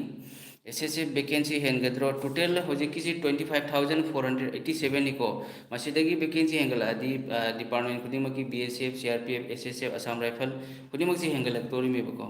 ꯑꯗꯨꯒ ꯅꯈꯣꯏꯅ ꯑꯦꯄ꯭ꯂꯥꯏ ꯇꯧꯗ꯭ꯔꯤꯕꯁꯤꯡꯒꯤ ꯑꯩ ꯑꯦꯗꯚꯥꯏꯁ ꯃꯆꯥ ꯑꯃꯇꯪ ꯄꯤꯖꯒꯦ꯫ ꯅꯈꯣꯏꯅ ꯑꯦꯄ꯭ꯂꯥꯏ ꯇꯧꯕ ꯃꯇꯝꯗ ꯅꯈꯣꯏꯒꯤ ꯄꯣꯁ ꯄ꯭ꯔꯦꯐꯔꯦꯟꯁꯇꯣ ꯑꯩꯅ ꯈ꯭ꯋꯥꯏꯗꯒꯤ ꯍꯦꯟꯅ ꯍꯥꯏꯖꯅꯤꯡꯕꯗꯤ CISF ꯍꯥꯞꯄꯨ꯫ ꯀꯔꯤꯒꯤꯅꯣ ꯍꯥꯏꯗꯤ ꯈ꯭ꯋꯥꯏꯗꯒꯤ ꯍꯦꯟꯅ ꯊꯕꯛ ꯅꯨꯡꯉꯥꯏꯕꯁꯤ SSFꯅꯦꯕ꯫ SSFꯁꯤ ꯑꯣꯟꯂꯤ ꯗꯦꯜꯂꯤ ꯈꯛꯇꯗꯅꯤ ꯂꯩꯗꯧꯔꯤꯁꯦ꯫ ꯑꯩꯈꯣꯏꯒꯤ ꯔꯦꯠ ꯐꯣꯔꯠꯒꯨꯝꯕꯗ ꯃꯥꯒꯤ ꯗ꯭ꯌꯨꯇꯤ ꯇꯥꯅꯤ, ꯑꯗꯒꯤ ꯃꯊꯪꯗ ꯒꯕꯔꯟꯃꯦꯟꯒꯤ ꯕꯤꯜꯗꯤꯡ, ꯁꯦꯀ꯭ꯔꯦꯇꯔꯤꯌꯦꯠ ꯕꯤꯜꯗꯤꯡ ꯂꯩ, ꯃꯗꯨꯗ ꯗ꯭ꯌꯨꯇꯤ ꯇꯥꯅꯤ꯫ ꯃꯗꯨꯗꯤ ꯚꯦꯀꯦꯟꯁꯤ ꯂꯤꯛꯄꯅꯤꯅ ꯃꯗꯣꯝꯗ ꯑꯩꯈꯣꯏ ꯈꯜꯂꯔꯣꯏꯁꯤ꯫ ꯀꯔꯤꯒꯤꯅꯣ ꯍꯥꯏꯗꯤ ꯀꯠ ꯑꯣꯐꯁꯤ 130, 140 ꯑꯗꯨꯃꯥꯏꯅ ꯌꯧꯋꯦꯕꯀꯣ꯫ CISF ꯀ CRPF ꯒꯁꯤ ꯀꯔꯝꯕꯅ ꯕꯦꯇꯔ ꯑꯣꯏꯒꯦ ꯕ꯭ꯔꯗꯔ? CISFꯅ ꯈ꯭ꯋꯥꯏꯗꯒꯤ ꯍꯦꯟꯅ ꯐꯩꯀꯣ, ꯑꯁꯥꯝ ꯔꯥꯏꯐꯜꯗꯒꯤꯁꯨ ꯐꯩ꯫ ꯀꯔꯤꯒꯤꯅꯣ ꯍꯥꯏꯗꯤ CISFꯀꯤ ꯗ꯭ꯌꯨꯇꯤꯁꯦ ꯀꯗꯥꯏꯗ ꯑꯣꯏꯒꯦ ꯍꯥꯏꯗꯤ ꯏꯌꯥꯔꯄꯣꯔꯠꯀꯨꯝꯕ, ꯃꯦꯇ꯭ꯔꯣ ꯁꯤꯇꯤ, ꯑꯗꯒꯤ ꯏꯟꯗꯁꯇ꯭ꯔꯤꯌꯦꯜ ꯑꯦꯔꯤꯌꯥ, ꯑꯗꯒꯤ ꯄꯣꯔꯠ, ꯃꯁꯤꯁꯤꯡꯁꯦ ꯍꯥꯏꯗꯤ ꯆꯥꯎꯈꯠꯄ ꯃꯐꯝꯗ ꯑꯣꯏꯌꯦꯕꯀꯣ, ꯁꯤꯇꯤꯗ꯫ ꯃꯗꯨꯅ CISFꯁꯤꯅ ꯅꯈꯣꯏꯒꯤ SSF ꯅꯠꯇꯕ ꯑꯇꯣꯞꯄ ꯂꯩꯍꯧꯔꯤꯕ ꯄꯣꯁꯁꯤꯡꯗꯨꯗꯒꯤ CISFꯅ ꯈ꯭ꯋꯥꯏꯗꯒꯤ ꯍꯦꯟꯅ ꯕꯦꯁꯅꯤ꯫ ꯅꯈꯣꯏ ꯄ꯭ꯔꯣꯃꯣꯁꯟꯁꯨ ꯊꯥꯕ ꯌꯥꯅꯤ꯫ ꯐꯣꯝ ꯑꯦꯄ꯭ꯂꯥꯏ ꯇꯧꯕꯗ ꯀꯔꯤ ꯀꯔꯤ ꯆꯪꯉꯤ? ꯅꯈꯣꯏꯒꯤ ꯐꯣꯝ ꯑꯦꯄ꯭ꯂꯥꯏ ꯇꯧꯕ, ꯑꯗꯒꯤ ꯄꯣꯁ ꯄ꯭ꯔꯦꯐꯔꯦꯟꯁ ꯅꯆꯤꯡꯕꯗꯣ ꯇꯣꯇꯦꯜ ꯍꯌꯦꯡ ꯚꯤꯗꯤꯑꯣ ꯑꯃ ꯐꯖꯅ ꯑꯩ ꯑꯞꯂꯣꯗ ꯇꯧꯔꯛꯀꯦ ꯃꯌꯥꯝꯒꯤꯗꯃꯛꯇ꯫ ꯀꯠ ꯑꯣꯐ ꯌꯥꯝꯗꯕꯁꯦ ꯀꯩ ꯑꯣꯏꯗꯣꯏꯅꯣ ꯁꯥꯔ? CRPF, Assam rifle, BSF, ITBP, CISF ꯀꯣ꯫ ꯀꯠ ꯑꯣꯐꯁꯦ ꯈ꯭ꯋꯥꯏꯗꯒꯤ ꯍꯦꯟꯅ ꯌꯥꯝꯕꯁꯤꯗꯤ SSF ꯂꯩꯔꯦ, ꯑꯗꯨꯒꯤ ꯃꯇꯨꯡꯗ ꯑꯁꯥꯝ ꯔꯥꯏꯐꯜ, ꯑꯗꯨꯒꯤ ꯃꯇꯨꯡꯗ CISF, ꯑꯗꯨꯒꯤ ꯃꯇꯨꯡꯗ CRPF ꯑꯣꯏꯕꯁꯨ ꯌꯥꯎꯏ, ꯅꯠꯇ꯭ꯔꯒ BSF, CRPFꯅꯦꯕꯀꯣ, BSF ꯂꯩꯔꯦ, ITBP, SSB ꯑꯗꯨꯃꯥꯏꯅ ꯑꯣꯏꯕꯅꯤ꯫ ꯚꯦꯀꯦꯟꯁꯤꯁꯨ ꯌꯥꯝꯃꯤꯅꯤ CISFꯁꯤ ꯍꯟꯗꯛꯀꯤ, ꯍꯣꯏ ꯌꯥꯝꯃꯤ, 14,000 ꯄ꯭ꯂꯁ ꯑꯣꯏꯕ꯭ꯔꯥ ꯀꯩꯅꯣ ꯇꯧꯕꯅꯤꯀꯣ ꯚꯦꯀꯦꯟꯁꯤ CISFꯀꯤ꯫ ꯑꯗꯨ CISFꯁꯤꯅ ꯈ꯭ꯋꯥꯏꯗꯒꯤ ꯍꯦꯟꯅ ꯖꯣꯕ ꯇꯧꯕꯁꯦ ꯅꯨꯡꯉꯥꯏꯕꯅꯤ꯫ CRPFꯁꯤꯗꯤ ꯑꯌꯥꯝꯕ ꯅꯛꯁꯂꯥꯏꯠ ꯑꯦꯔꯤꯌꯥ, ꯁꯠꯇꯤꯁꯒꯔꯒꯨꯝꯕꯗ, ꯅꯠꯇ꯭ꯔꯒ ꯑꯩꯈꯣꯏꯒꯤ ꯏꯁꯇꯦꯠ ꯄꯨꯂꯤꯁꯅ ꯉꯝꯗꯕ ꯃꯐꯝꯗ ꯏꯂꯦꯛꯁꯟꯒꯤ ꯃꯇꯝꯗ, ꯍꯥꯏꯗꯤ ꯄꯥꯕ꯭ꯂꯤꯛꯀꯤ ꯃꯔꯛꯇ ꯈꯠꯅ ꯈꯣꯠꯅꯕ ꯊꯣꯛꯄ ꯃꯇꯝꯗ ꯀꯅꯥ ꯂꯥꯛꯏ? CRPF ꯂꯥꯛꯄꯅꯤꯀꯣ꯫ ꯍꯟꯗꯛ ꯀꯠ ꯑꯣꯐꯁꯦ ꯃꯦꯔꯤꯠ ꯂꯤꯁꯀꯤ ꯁꯦꯞ ꯃꯥꯔꯛꯀꯤ ꯃꯇꯥꯡꯗ ꯈꯔ ꯍꯥꯏꯕꯤꯔꯛꯎ꯫ GDꯗ ꯆꯪꯉꯒ ꯄ꯭ꯔꯣꯃꯣꯁꯟ ꯑꯦꯛꯖꯥꯝꯒꯤ ꯆꯍꯤ ꯀꯌꯥ ꯂꯩꯔꯒ ꯊꯥꯗꯣꯏꯅꯣ? ꯆꯍꯤ 5ꯒꯤ ꯃꯇꯨꯡꯗ ꯅꯪ ꯗꯥꯏꯔꯦꯛ ꯗꯤꯄꯥꯔꯠꯃꯦꯟꯇꯦꯜ ꯊꯥꯕ ꯌꯥꯕꯅꯤꯀꯣ, ꯏꯟꯁꯄꯦꯛꯇꯔꯒꯤ ꯊꯥꯕ ꯌꯥꯅꯤ, CISFꯇꯁꯨ ꯌꯥꯅꯤ, BSFꯇꯁꯨ ꯌꯥꯕꯅꯤ, CRPFꯇꯁꯨ ꯌꯥꯕꯅꯤ꯫ ꯍꯥꯏꯔꯤꯕ ꯗꯤꯄꯥꯔꯠꯃꯦꯟ ꯑꯍꯨꯝꯁꯤꯗꯤ ꯑꯩ ꯐꯖꯅ ꯈꯪꯉꯤꯀꯣ꯫ ꯃꯗꯨꯗ ꯅꯪ ꯆꯍꯤ 5 ꯂꯩꯔꯕ ꯃꯇꯨꯡꯗ ꯒ꯭ꯔꯦꯖꯨꯑꯦꯁꯟ ꯂꯣꯏꯕ ꯃꯊꯧ ꯇꯥꯅꯤ, ꯑꯗꯨꯒ ꯊꯥꯕ ꯌꯥꯏ꯫ ꯑꯁꯥꯝ ꯔꯥꯏꯐꯜꯁꯤ ꯀꯠ ꯑꯣꯐꯁꯤ ꯑꯌꯥꯝꯕ ꯀꯌꯥ ꯑꯣꯏꯒꯦ? ꯕ꯭ꯔꯗꯔ ꯔꯏꯁꯅ ꯍꯪꯉꯤꯕ ꯑꯁꯥꯝ ꯔꯥꯏꯐꯜꯒꯤ ꯀꯠ ꯑꯣꯐꯁꯤ ꯕ꯭ꯔꯣ ꯑꯌꯥꯝꯕꯅ SSFꯀꯤ ꯃꯇꯨꯡꯗ ꯀꯠ ꯑꯣꯐ ꯌꯥꯝꯕꯁꯤ ꯑꯁꯥꯝ ꯔꯥꯏꯐꯜꯅꯤꯕꯀꯣ꯫ ꯅꯪꯒꯤ ꯑꯔꯤꯛꯄꯗ 120 ꯑꯗꯨꯃꯥꯏꯅ ꯐꯪꯕ ꯃꯊꯧ ꯇꯥꯅꯤ, ꯑꯗꯨꯒꯅꯤ ꯅꯪꯅ ꯑꯁꯥꯝ ꯔꯥꯏꯐꯜ ꯐꯪꯗꯣꯔꯤꯁꯤꯀꯣ, 120, 25 ꯑꯗꯨꯃꯥꯏꯅ꯫ ꯑꯁꯥꯝ ꯔꯥꯏꯐꯜꯗꯤ ꯕ꯭ꯔꯣ NSGꯁꯤ ꯀꯔꯝꯕ ꯑꯦꯛꯖꯥꯝ ꯊꯥꯗꯣꯏꯅꯣ? ꯅꯦꯁꯅꯦꯜ ꯁꯦꯀ꯭ꯌꯨꯔꯤꯇꯤ ꯒꯥꯔꯗꯁꯤ ꯕ꯭ꯔꯗꯔ ꯃꯁꯤꯗꯤꯀꯣ, ꯃꯁꯤꯒꯤꯁꯤ ꯑꯣꯜꯔꯦꯗꯤ ꯅꯪ ꯊꯕꯛ ꯇꯧꯗꯨꯅ ꯂꯩꯕ ꯗꯤꯄꯥꯔꯠꯃꯦꯟꯗꯨꯗꯒꯤ ꯃꯈꯣꯏꯒꯤ ꯃꯊꯧ ꯇꯥꯕ ꯃꯇꯝꯗ, ꯃꯈꯣꯏꯒꯤꯅ ꯂꯧꯔꯛꯄ ꯃꯇꯝꯗ ꯃꯗꯨꯗꯒꯤ ꯅꯪꯅ ꯑꯦꯄ꯭ꯂꯥꯏ ꯇꯧꯔꯒ ꯗꯣꯏꯅꯤ ꯐꯪꯗꯧꯔꯤꯁꯤ, ꯅꯪꯅ ꯂꯩꯔꯤꯕ ꯗꯤꯄꯥꯔꯠꯃꯦꯟꯗꯨꯅ ꯔꯤꯐꯔ ꯇꯧꯔꯒꯀꯣ꯫ NSGꯒꯤ ꯇꯣꯉꯥꯟꯅ ꯀꯩꯅꯣ ꯂꯧꯗꯦꯕ, NSGꯒꯤ ꯇꯣꯉꯥꯟꯅ ꯊꯕꯛ ꯂꯧꯗꯦꯕꯀꯣ, ꯗꯤꯄꯥꯔꯠꯃꯦꯟꯗ ꯂꯩꯕ ꯃꯤꯗꯨꯗꯒꯤꯅꯤ ꯂꯧꯗꯧꯔꯤꯁꯤ꯫ ꯍꯟꯗꯛ ꯀꯠ ꯑꯣꯐꯁꯦ ꯀꯌꯥꯃꯨꯛ ꯑꯣꯏꯔꯛꯇꯧ ꯃꯥꯜꯂꯤ? ꯍꯟꯗꯛꯀꯤ ꯀꯠ ꯑꯣꯐꯁꯦ ꯀꯣ, ꯑꯩꯅ ꯁꯨꯝ ꯈꯟꯖꯕꯗꯗꯤ 80ꯗꯒꯤ 90ꯒꯤ ꯃꯅꯨꯡꯗ ꯂꯩꯕ ꯌꯥꯏ, ꯅꯠꯇ꯭ꯔꯒ 75ꯗꯒꯤ 80ꯒꯤ ꯃꯅꯨꯡꯗ꯫ ꯑꯗꯔꯗ ꯆꯍꯤꯀꯌా ꯂꯩꯕꯗꯒꯤ ꯐꯣꯔꯝ ꯊꯥꯖꯤꯟꯕ ꯌꯥꯒꯦ? ꯑꯙꯥꯔ ꯀꯥꯔꯠꯇ ꯅꯪꯒꯤ ꯆꯍꯤ ꯀꯔꯤꯒꯨꯝꯕ 19 ꯁꯨꯔꯕ ꯑꯗꯨꯑꯣꯏꯗꯤ ꯌꯥꯔꯦ꯫ CISFꯀꯤ ꯀꯠ ꯑꯣꯐꯁꯦ ꯕ꯭ꯔꯗꯔ, ꯅꯪꯒꯤ CISFꯀꯤ ꯀꯠ ꯑꯣꯐꯁꯦ ꯅꯪꯒꯤ ꯑꯩꯈꯣꯏ ꯃꯃꯥꯡꯗ ꯑꯁꯥꯝꯗꯗꯤꯀꯣ, ꯃꯃꯥꯡꯗ CISFꯀꯤ ꯀꯠ ꯑꯣꯐꯁꯦ 95 ꯄ꯭ꯂꯁ ꯑꯣꯏꯈꯤꯕ 100ꯀꯤ ꯃꯅꯨꯡꯗ꯫ ꯃꯅꯤꯄꯨꯔꯗꯁꯨ ꯁꯦꯝ ꯑꯗꯨꯃꯥꯏꯅ ꯑꯣꯏꯅꯤ, 96, 97 ꯑꯗꯨꯃꯥꯏꯅ ꯑꯣꯏꯕꯅꯤ꯫ ꯄ꯭ꯔꯦꯐꯔꯦꯟꯁꯁꯤ ꯑꯩꯅ ꯅꯈꯣꯏꯗ ꯍꯥꯏꯖꯅꯤꯡꯕꯗꯤ, ꯄ꯭ꯔꯦꯐꯔꯦꯟꯁꯁꯤ CISF ꯍꯥꯟꯅ ꯊꯝꯃꯨ꯫ ꯑꯩ ꯄ꯭ꯔꯦꯐꯔꯦꯟꯁꯀꯤ ꯃꯇꯥꯡꯗꯒꯤꯗꯤ ꯄꯨꯔꯥ PPT ꯁꯦꯝꯃ ꯂꯣꯏꯔꯦ, ꯑꯗꯣ ꯍꯛꯆꯥꯡ ꯉꯝꯗꯕꯅꯤꯅ ꯚꯤꯗꯤꯑꯣꯁꯦ ꯀꯩꯅꯣ ꯇꯧꯕ ꯉꯝꯗꯦꯕꯀꯣ, ꯁꯦꯝꯕ ꯉꯝꯗꯗꯅꯤ ꯍꯌꯦꯡꯗꯤ ꯑꯩ ꯁꯣꯏꯗꯅ ꯊꯥꯡꯒꯠꯆꯔꯛꯀꯦ, ꯑꯗꯨꯒ ꯑꯩꯒꯤ ꯚꯤꯗꯤꯑꯣꯗꯣ ꯃꯌꯥꯝ ꯌꯦꯡꯕꯤꯌꯨ ꯐꯖꯅ, ꯑꯗꯨꯒ ꯅꯈꯣꯏꯒꯤ ꯀꯩꯅꯣ ꯇꯧꯕꯀꯣ, ꯐꯣꯝꯗꯣ ꯑꯦꯄ꯭ꯂꯥꯏ ꯇꯧꯕꯤꯌꯨ꯫ ꯐꯣꯝ ꯑꯦꯄ꯭ꯂꯥꯏ ꯇꯧꯕ ꯃꯇꯝꯗ ꯁꯣꯏꯗꯅꯕ ꯍꯣꯠꯅꯕꯤꯌු, ꯀꯔꯤꯒꯤꯅꯣ ꯍꯥꯏꯗꯤ ꯅꯪꯅ ꯀꯣꯆꯤꯡꯁꯨ ꯇꯝꯒꯅꯤ, ꯑꯗꯨꯒꯤ ꯃꯇꯨꯡꯗ ꯂꯥꯏꯔꯤꯛꯁꯨ ꯐꯖꯅ ꯑꯍꯤꯡ ꯅꯨꯡꯊꯤꯟ ꯊꯕꯛ ꯑꯣꯏꯅꯕ ꯍꯥꯏꯅ ꯍꯣꯠꯅꯒꯅꯤ, ꯕꯠ ꯂꯥꯁꯇ ꯅꯪꯒꯤ ꯐꯣꯝꯗꯣ ꯔꯤꯖꯦꯛ ꯑꯣꯏꯔꯛꯄꯁꯨ ꯃꯌꯥꯝ ꯑꯃ ꯃꯃꯥꯡ ꯆꯍꯤꯗ ꯌꯥꯎꯈꯤꯕ ꯑꯩꯒꯤ ꯁꯥꯇ꯭ꯔꯁꯤꯡꯒꯤ ꯃꯅꯨꯡꯗꯁꯨ꯫ ꯃꯔꯝ ꯑꯗꯨꯅ ꯅꯈꯣꯏꯅ ꯐꯣꯝ ꯑꯦꯄ꯭ꯂꯥꯏ ꯇꯧꯕ ꯃꯇꯝꯗ ꯁꯥꯏꯕꯔꯗ ꯑꯣꯏꯒꯦꯔꯥ ꯅꯠꯇ꯭ꯔꯒ ꯀꯝꯄ꯭ꯌꯨꯇꯔꯒꯤ ꯗꯨꯀꯥꯟ ꯐꯝꯕ ꯃꯤ ꯑꯃꯗ ꯑꯣꯏꯔꯒꯁꯨ ꯅꯪ ꯅꯁꯥꯃꯛ ꯐꯝꯃꯒ ꯐꯣꯝꯗꯨ ꯃꯄꯨꯡ ꯐꯥꯅ ꯂꯣꯏꯔ ꯐꯥꯎꯕ ꯃꯦꯟꯁꯤꯟꯍꯜꯂꯨ, ꯃꯗꯨꯒ ꯄ꯭ꯔꯤꯟꯠ ꯑꯥꯎꯠ ꯇꯧꯔꯒ ꯐꯣꯝꯗꯨ ꯄꯨꯔ ꯂꯥꯛꯎ, ꯃꯗꯨꯅ ꯅꯪꯒꯤ ꯈ꯭ꯋꯥꯏꯗꯒꯤ ꯍꯦꯟꯅ ꯕꯦꯁꯅꯤꯀꯣ꯫ 80+ ꯐꯪꯉꯗꯤ ꯁꯥꯔ ꯊꯕꯛ ꯑꯃꯗꯤ ꯁꯣꯏꯗꯅ ꯐꯪꯒꯗ꯭ꯔꯣ? 80+ ꯐꯪꯉꯒꯗꯤ ꯃꯅꯤꯄꯨꯔꯗ ꯑꯣꯏꯔꯒꯗꯤ ꯍꯣꯏ 50-50 ꯆꯥꯟꯁ ꯂꯩ ꯕ꯭ꯔꯗꯔ, ꯀꯔꯤꯒꯤꯅꯣ ꯍꯥꯏꯗꯤ ꯀꯠ ꯑꯣꯐꯁꯤ ꯅꯈꯣꯏꯒꯤ ꯁ꯭ꯇꯦꯠꯀꯤ ꯚꯦꯀꯦꯟꯁꯤꯗꯣ ꯑꯁꯥꯝꯒꯤꯕꯨ ꯑꯣꯏꯒꯦꯔꯥ ꯁ꯭ꯇꯦꯠꯀꯤ ꯚꯦꯀꯦꯟꯁꯤꯗꯣ ꯑꯗꯨꯒꯤ ꯃꯇꯨꯡ ꯏꯟꯅ ꯑꯣꯏꯗꯧꯔꯤꯃꯦꯕꯀꯣ꯫ 80ꯗꯒꯤ ꯍꯟꯗꯛꯀꯤꯁꯤꯒꯤ ꯑꯣꯏꯅꯗꯤ 80 ꯐꯪꯉꯗꯤ ꯆꯥꯟꯁ ꯂꯩꯕ ꯌꯥꯏ ꯍꯥꯏꯅ ꯈꯜꯂꯤ꯫ ꯍꯌꯦꯡ ꯃꯟꯗꯦꯗꯒꯤ SSC ꯁꯥꯔ 2004ꯗ ꯂꯩꯕꯁꯤ ꯆꯍꯤ ꯀꯌꯥ ꯋꯥꯠꯂꯤꯒꯦ ꯑꯦꯖ ꯕꯥꯔ? 2004ꯗꯒꯤ 2021 ꯀꯌꯥ ꯑꯣꯏꯔꯦ? 21 ꯏꯌꯔꯁ ꯌꯧꯔꯦ꯫ 2004ꯗꯒꯤ 2025 चही 12 नत्रो यारे चही 5 अमगा लई थाबा। सर एप्लाई तौजद्री प्रेफरेंस हेंग मंडे दा हाइबिरगो अदुगा तौजरगे। प्रेफरेंस की मतांग दा अइना फजब video मखम सेमलकनी मयाम। Only preference खक्त नते Karamba post की करंबा ड्यूटी ओय कदाइदा ड्यूटी ओय चिंगबा फजना आई ऑलरेडी पीपीटी सेमगा लोइजरे। हयेंग से आई सोइदना अपलोड तौरके, फेसबुक दसु तौरकनी, यूट्यूब दसु तौरकनी। मयाम अदुई मतुंगदा नखोय एप्लाई कमाइन तौगनी, करंबा वेबसाइट विजिट तौगनी, करी करी चंगी लोइना आई अदु हाइजरकेको मयाम। अदुगा नखोई क्लास सिदे हयेंग लाक्लिबा मंडे निंगथौकाबा नुमित नुमिदांग पुंग 9 सुखसोय सोइदना क्लास होगनी मयाम। अहानबा ओइना मैथ्स हाना ताकनी, मैथ्स की करंबा चैप्टर नो कैनोदगी परसेंटेज हाना ताकनी, परसेंटेज से चैप्टर खुदिमक मरी लेने। एप्लाई तौखरदी याम फै कसुम कायदे। मंडे से पुंग 9 नुमिदांगी पुंग 9 मदुदगी क्लास होनी, क्लास फजना ताकनी। सब्जेक्ट खुदिमक अइसिगा कसारदगिनेबको अइदी अइ कोचिंग मचा अमा लैजै। अदो सब्जेक्ट खुदिमक अइ इसाना ताय, अतोपा फैकल्टी अइना पांबा फैकल्टी फंगदे दुना थमदे। अदो ममांग चहीदसु अइगे मी 10 याउरई SSC GD दा। अदो मी 10 हारिसे मी 15 मुक ताकपदनी अइगे मी 10 याउरईसे। एप्लाई तौबगी प्रोसेस अमा लोइना फजना अइ हापलकेको। क्लास यावबगी मतांगदा अइगी मसी यूट्यूब चैनल से असम क्रिएटिव स्टडी मणिपुरी से मसीगिसे नखोइना सब्सक्राइब तौरबई मतुंगदा नोटिफिकेशन बेल आइकॉन दो नमगा थम्मो। दोरेडी अइना लाइव क्लास लाख मतम नखोइदा नोटिफिकेशन ऑलरेडी लाकनेबा, ऑटोमेटिक लाकनेबा। नखोइसे क्लास यावबईदमक्ता पैसा अमसु थी मथौ तारोय, करीमा पैसा हाइबा पैसाजे नखोइ करीम पी मथौ तारोय, टोटली फ्री दनी। मंडे 9 PM दा मैथ्स यामना सोले, मैथ्स सोनबसु अइ फजना बेसिक तगी हौना ताकनी। अदुगा नखोइसु याव फजना मतम चाना लारिक पाओ, अदुगा थबक ओइनबा होनसिबा मयाम को। मणिपुर की फाइनल कट ऑफ क्या होइदौ मानगे सर हंदकिसे मदुगिसु अइ वीडियो अमा सेमलके ब्रदर। अखोइगी फिजिकल कट ऑफ से कया चतलिबा इन हनबुदी येंगोय दु काउखरेबको।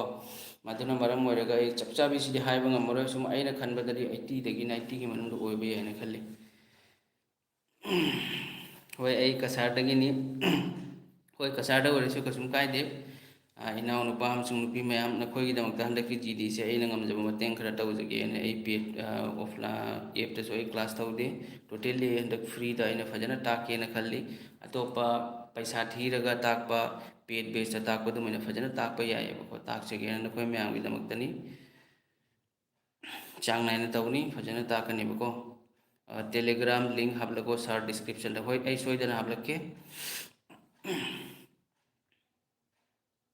कट ऑफ मार्क की मतुंग इन्ना थबक अपांबा खनबा याबरो? कट ऑफ मार्क की को, कट ऑफ मार्क की नंगना ngasai प्रेफरेंस है तो पोस्ट प्रेफरेंस तो नंगना SSC GD से अप्लाई तौ मतमदा अहानबदा नंगना नंबर 1 दा हापिबा पोस्ट तो मदुनी नंगना फंगदौरिसे। सपोज हाइरो नंगना अहानबदा SSF हाइना हापख्रेना खल्लोबा। SSF की कट ऑफ टी 130+ 140+ दुमैना ओइबनी। नंगी मार्क्सिना 90 95 दुमै यौरेना खल्लो, अदुई नंग SSF तो फंगरोयबको। CISF फंगबा याय नत्रगा CRPF फंगबा यायबा। अदो नंगना अहानबदा नंगी नंबर 1 दा पोस्ट प्रेफरेंस से CRPF हापेना खल्लोबा। अदुगा CRPF की मार्क्स से नखोइगी कट ऑफ मार्क्सिना नंगना फंगलिबा मार्क्सिना क्या 100+ नेना खल्लो। अदुगा नंगी मार्क्सिना CRPF की सिदी 80 90 90 मनूंग फंगदी CRPF फंगने अदो नंगना पामीसे असम राइफल नेब नत्रगा CISF नेब नंग ngसाई मधु फंगरो करिगिन नंग पोस्ट प्रेफरेंस ता अहान बदा नंग हाप के पोस्टो मधुनी नंगना फंगदो दो मार्क लिखेरा यामगेरा CISF ना बेस नि को ब्रदर मैम सिंह CISF की पोस्ट ने क्वाइ मत के ने बेस नि ड्यूटी मागी क्वाइ दगे ने बेस नि SSF टी वैकेंसी ली कट ऑफ सु यामना वांगेबा अदगी अखोगी मणिपुरी चिनाव सिंगना SSF ता फंगबाय सि यामना वानी अदो फंगोय हाइबगी वा लेते 160 दुना नंग 140 मार्क फंगो मथौ तानी 130 प्लस फंग मथौ तानी बेसिक तगी फजना ताकनी को बेसिक सु class nga hek to roga di matungda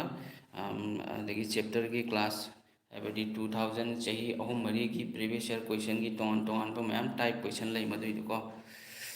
post preference ता पोस्ट कया हापे आगे ब्रदर पोस्ट प्रेफरेंस ता पोस्ट तरी नेब लई सिको तरी मक नंग हापे यानी बट अहम बद नंग हाप तो रिसे नंग क्वाइदगी हेना पाम पोस्ट तो हापो अदो अइना नखोइदा हाइनिंग बदी CISF तो हापो CISF ना वैकेंसी सु यामी अदुगा ड्यूटी ताबदसु अखोगी पोर्ट लैरी एयरपोर्ट लैरी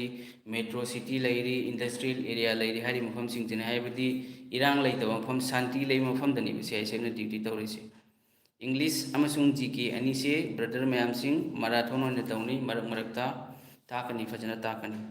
इंग्लिश सु ताकनी GK सु ताकनी मैथ सु ताकनी रीजनिंग सु ताकनी इथंतना नि ताकोरिसी यारबो मैम ताकनी इंग्लिश के GK गसिना मैराथन होना ITBP सिना ब्रदर इंडिया का चाइना का बॉर्डर अरुणाचल गुम्बा अदगी सिक्किम गुम्बा सिगुम मफम सिंगसिदनीबको ITBP है इंडो टिबेटन बॉर्डर पुलिस है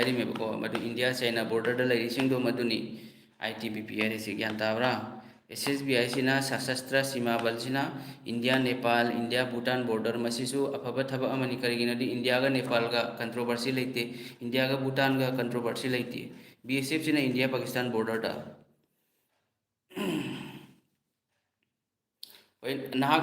नखोइना जो पाम पोस्टो नंगी थमोइना पाम पोस्टो मधु नंबर 1 दा हापो यादाब्रा नंगना ITBP पामे ITBP से नंबर 1 दा CISF पामे CISF नंबर 1 दा BSF पामे BSF 1 दा CRPF पामे CRPF 1 दा सुमिना हापो CISF की कट ऑफ क्या नो सर CISF की कट ऑफ से को अदुदी आईडी सही खुदिंग गिनी मानदे वैकेंसी क्या थोई अदगी कैंडिडेट क्या एग्जाम थाई कैंडिडेट क्या लेहौई कैंडिडेट क्या सिलेक्शन होगनी मदुई मदुंगिना ने फाइनल कट ऑफ लाइसे अदो हाइबदी लेदना चावरकपा कट ऑफ सिमा CISF की सिको 95 90 दगी 100 की मनंग फंग तारगदी CISF की नंग फंग चांस ले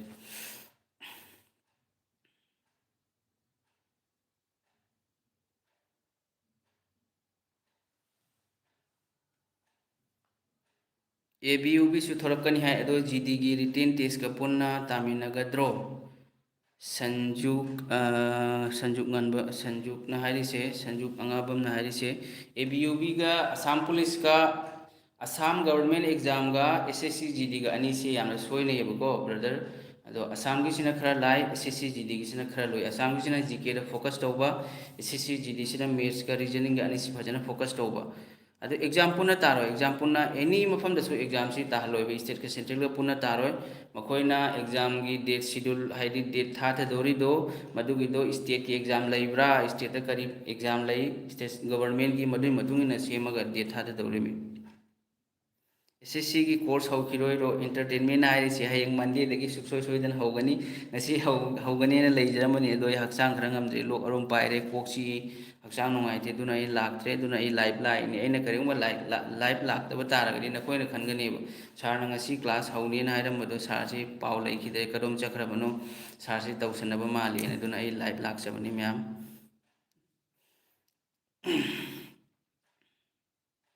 मैथ्स फजना ताकने सब्जेक्ट खुदिम नखोय एगी क्लास यावरे मतुंग दे येंगुको ऐसे कमाइना ताई हाइबदो सुम नखोयने क्लास तो यावरे मतुंग दे खंगनी करेंट अफेयर्स से खरा हेना क्लास तौसी तौनी सब्जेक्ट खुदिम लोइना तौनी नरे करेंट अफेयर्स लैरे GK GS इंग्लिश अहम सिना कैदौनी मैराथन ने पूरा लाकनेबको अदुगा मैथ्स का रीजनिंग सिना रेगुलर होना क्लास तौनी सर मेरिट लिस्ट यावनबा मार्क्स से कयामुक फंगदी सेव होइगे ब्रदर जेम्स थिंगवाइजम नारिसे मेरिट लिस्ट यावोई दमकता ब्रदर अइना अलिकपद नंग 90 दी फंगनबा होनो अदो रेडी नंग मेरिट लिस्ट यावबगी चांस 95% ꯂꯩ 90 ꯒ꯭ꯌꯥꯟ ꯇꯥꯕ꯭ꯔꯥ 90 ꯍꯥꯏꯔꯤꯁꯦ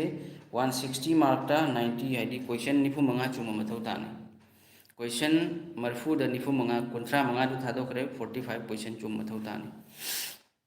SSB से कट ऑफ मार्क क्या होएगे सुम 80 दगी 90 की मनुंगदा SSB दुदगी ITBP असी सिंग लेबनी को BSF सो 90 की कर मया चतली नत्रगा 90 प्लस होबसु यावी ममांग सही दा एगी अंगांग अमा 97 फंगे दो मा करीदा फंगे बे CRPF फंगे को सर मेडिसिन चासिलो हक्चांग दो खर थुन फनब होय मंडी दि सुसोय सोयदना मयाम होगनी दिल्ली पुलिस का SSC GD का ब्रदर सिस्टर मैम सिंह चप माने टॉपिक सु माने सिलेबस ती हाइबदी क्वेश्चन से GK गिने खर हेना लापने दिल्ली पुलिस ता अदुगा लोइने सिलेबस ती चप माने क्वेश्चन मसिंग दो हाइबदी सब्जेक्ट अमगी क्वेश्चन SSC GD दना मैथ्स ता 20 रीजनिंग ता 20 इंग्लिश ता 20 GK जेस ता 20 दना अदो दिल्ली पुलिस की नबो खर हेन बनी अदुगा सिलेबस ती लोइने चप माने हंदक्ति सोयदनब एग्जाम पास तौदब यादबनी होय अइना मरु अइना अइगी ब्रदर सिंगसिदा हाइजनिंगबुदिको अखोय नुपासिंगसि यामना अखोयगी इथक्ता रिस्पांसिबिलिटी चावेबको अखोयना पैसा तानब नत्रगा सरकारी थबक अमा ओइहौद्रगदि समाजना अखोयबु मीनि हाइबीदबनेबको अइ साउ मदुगी स्टेज अदु लालगा लाखरे अदुना अइना अइगी इनाउसिंगदा हाइजनिंगबदि मी अमा ओइनबा लाइरबा अखोयगिदि सरकारी थबक नतना अतोपसे अखोयगी लंबी लेतेबको लाइरबा मचा अखोयगिदि अदुना सरकारी थबक अमा चंगगदि अखोयगी लाइफ से सेट ओइरेना लोइनमक तौरिनेबको अदुना थबक अमा ओइनबा फजन होनौ अइगी माइकैदगिसु फजन अइना बेस पीनी हंदकी मतांगसिददिको पेरा कमांडो से करमना चंगदोइनो एक्सप्लेन तौबिरबो पेरा कमांडो की मतांगदसि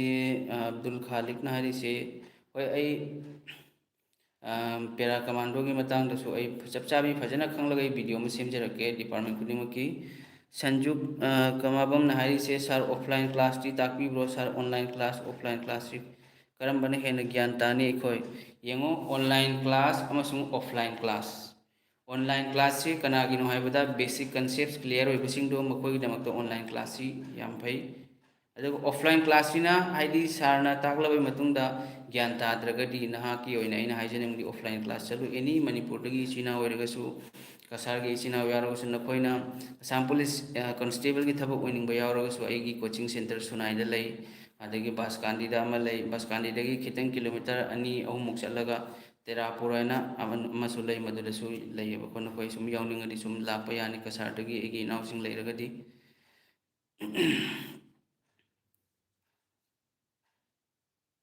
SSC GD से याम हेंजना लुबा नते ब्रदर अदो सिदा प्रॉब्लम खर लईबको SSC GD की एग्जाम थारिबा अंगांगसिंग से क्लास 10 पास तौबा अमसुम क्लास 12 पास तौबा अनिसिने हेन यामेबा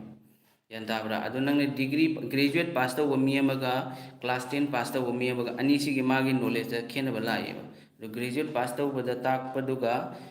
क्लास 10 पास तौबा अंगांगदुदा ताकपदुगा ग्रेजुएट की दुना थुने हेन मार्क लौसन मंगमगनेबा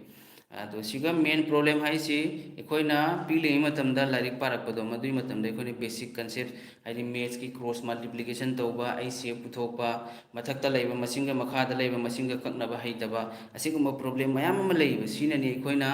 एग्जाम फावबा ngamdribse SSC GD से SSC की एग्जाम SSC ना लौबा एग्जाम सिंगी मनुंगदा हाइदि ख्वाइदगी हेना लो लेवल ओइबा एग्जाम निबको फिजिकल सु यावबनिना याम हेजन लुबा नते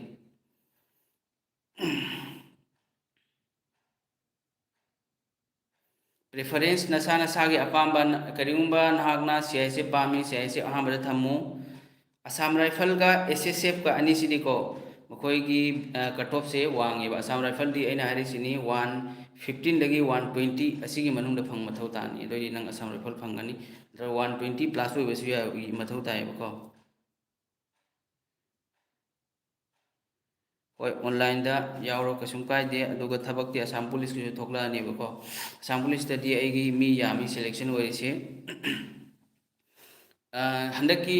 SSC GD की अप्लाई तौबगी से इसा इसाना पाम्बा पोस्ट मधु थम्बिउ अदुगा अइना अनी खक्तंग हाइजनिंगी असम राइफल का SSF का अनी सिना तबिदा नंग असम राइफल सु कटोब यामनिबको 120 दुमैन फंग मथौ ताबनी दोरदि नंग असम राइफल फंगनी SSF ती 135 140 दुमैन फंग मथौ ताय क्वालिफिकेशन की मतुंग इना क्वेश्चन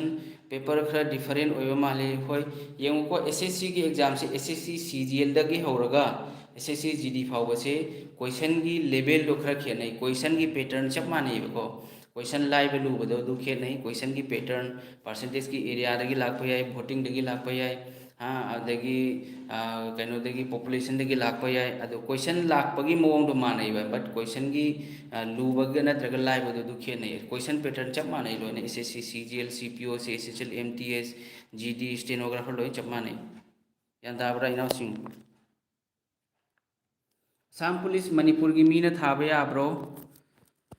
असम पुलिस से ब्रदर मैम सिंह मणिपुर की इचिनाउसिंग थाबा यादे असम पुलिस से सुबनगी असम की डोमिसाइल लेबसिंग दो मखोय की खक्तनी थाबा यारिसे से सिसल की मतंग दसु खरा हाइबिरगो असम CISF से कट ऑफ मार्क्स क्या होइदोने CISF से कट ऑफ मार्क्स को अलिपददी 85 to 90 नत्रगा 90 प्लस सुमेने होइने खंजबदा नेगेटिव मार्किंग SSC GD की नेगेटिव मार्क्स से कहीं होमरा क्वेश्चन निपान लालगदी मार्क अमा कक्कनी मदुनी SSC GD की नेगेटिव मार्क अदो नेगेटिव मार्क लेबा मार्किंग लेबा एग्जाम ददी यारिबा मखै नंगना डाउट लेरबा क्वेश्चन दो हेक्टा थादोपिरमो करिगिनो दि नंगना सोंदा हाइदि टोटल लोइना नंगना क्या चुमी क्या लाली नचिंबसे नंगना कैलकुलेशन तौरबा मतुंगदको नंगना कनम तौरगदी हाइदि नंगी मार्क से सपोज 90 फंगेन खल्लो नंगी सोमदना लानबना क्वेश्चन 30 लालेन खल्लो दोरे नंग साइ 90 दुदगी 30 से क्वेश्चन निपान लालदी मार्क अमा कक्कनी अदै निपान अहम कुनमरी मार्क अहम मरी कखरनी अहम देखरा हेन कखरनी को मदुमेन कक्खिने अदै नंग मांगे को अदुना नेगेटिव मार्किंग लेबा एग्जाम ददी यारिबा मखै नंगना ngamdaba question do थादोपिरमे मदुना बेसनी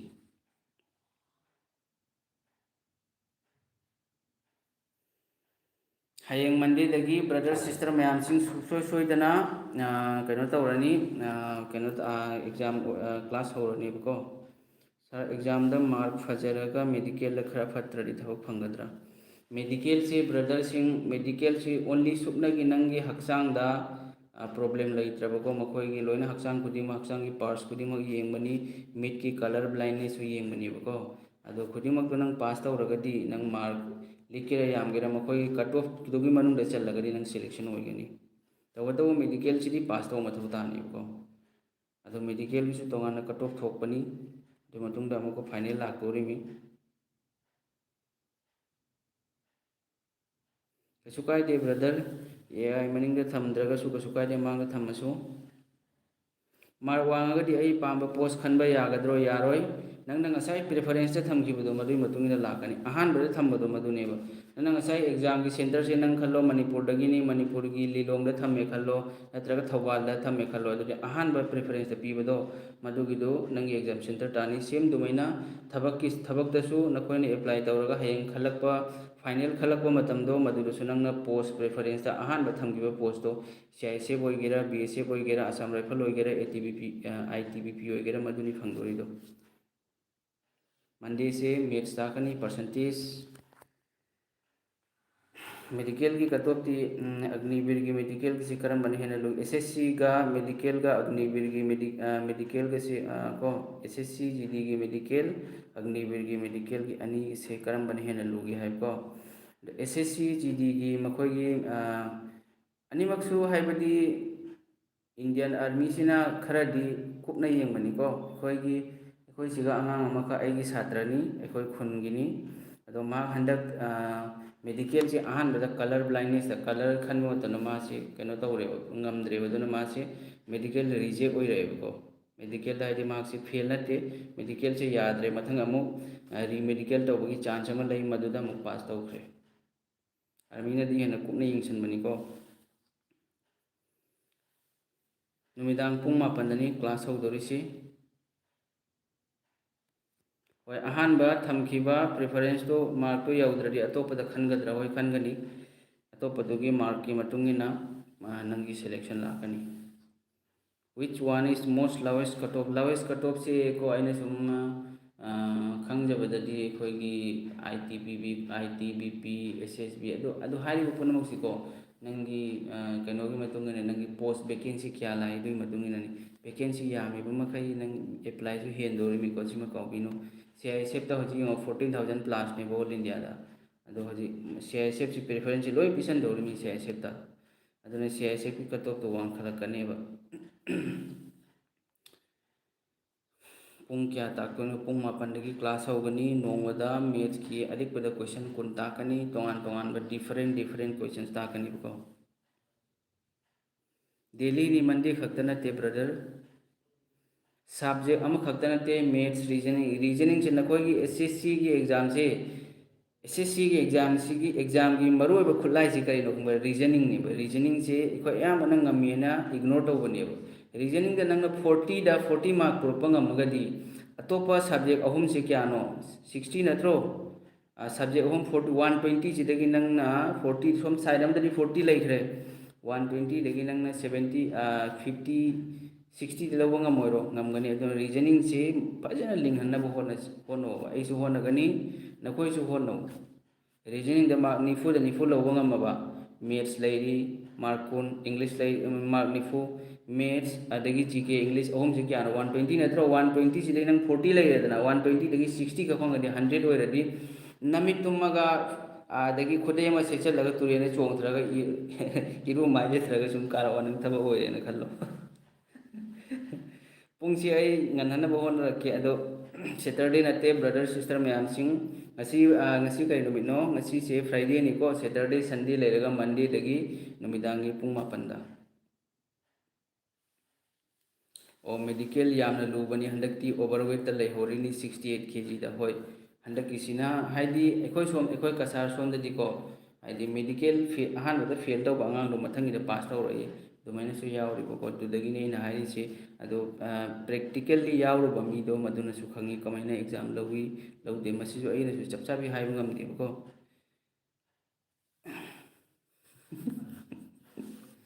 सर एग्जाम सेंटर से दिल्ली दा खनबा याब्रा याय नंग जो लेनि मफम दो खनबा यानी नंग दिल्ली दा लेरे दिल्ली दा मणिपुर दा लेरे मणिपुर शिलोंग दा लेरे शिलोंग कसार दा लेरे सिलचर दा गुवाहाटी दा लेरे गुवाहाटी दा नंग थानी मफम दा थाव करिम कायदे नो प्रॉब्लम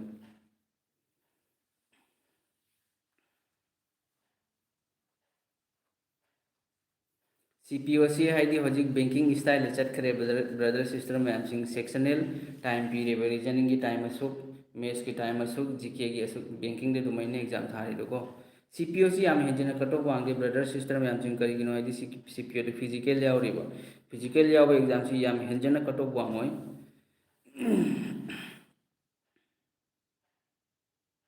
या पोबसी मेडिकल दा यादबरो या पोबसी चप चाबी हाइब ngमजरोको अदु सुम हाइदी याबगी चांस लेरमबसु या पोबन करीम बेरा लेते सार वेट किसी कमाइनो है वेट से सुमाइना नि बको नंग हाइट क्या वांगे मदुगी हाइट टू की मतुंगे नंगी वेट क्या लेबनो मदुई मतुंगे नंगी हाइट वेट का हाइट का अनिमक से डायरेक्टली प्रोपोर्शनल लेबको सपोज हाइरो आई से 170 सेंटीमीटर वांगी अदो 170 सेंटीमीटर ओइबा तारगदी मी अमगी नुपा अमगी मागी वेट की रेंज से क्या लेगनी 60 kg दगी 70 kg ओइरंबा याय 165 सेंटीमीटर वांग तारगदी महाकी वेट की रेंज से 55 दगी 60 kg दुमैना मागी रेंज मम लेबको मदुई मतुंगिना ओइगदब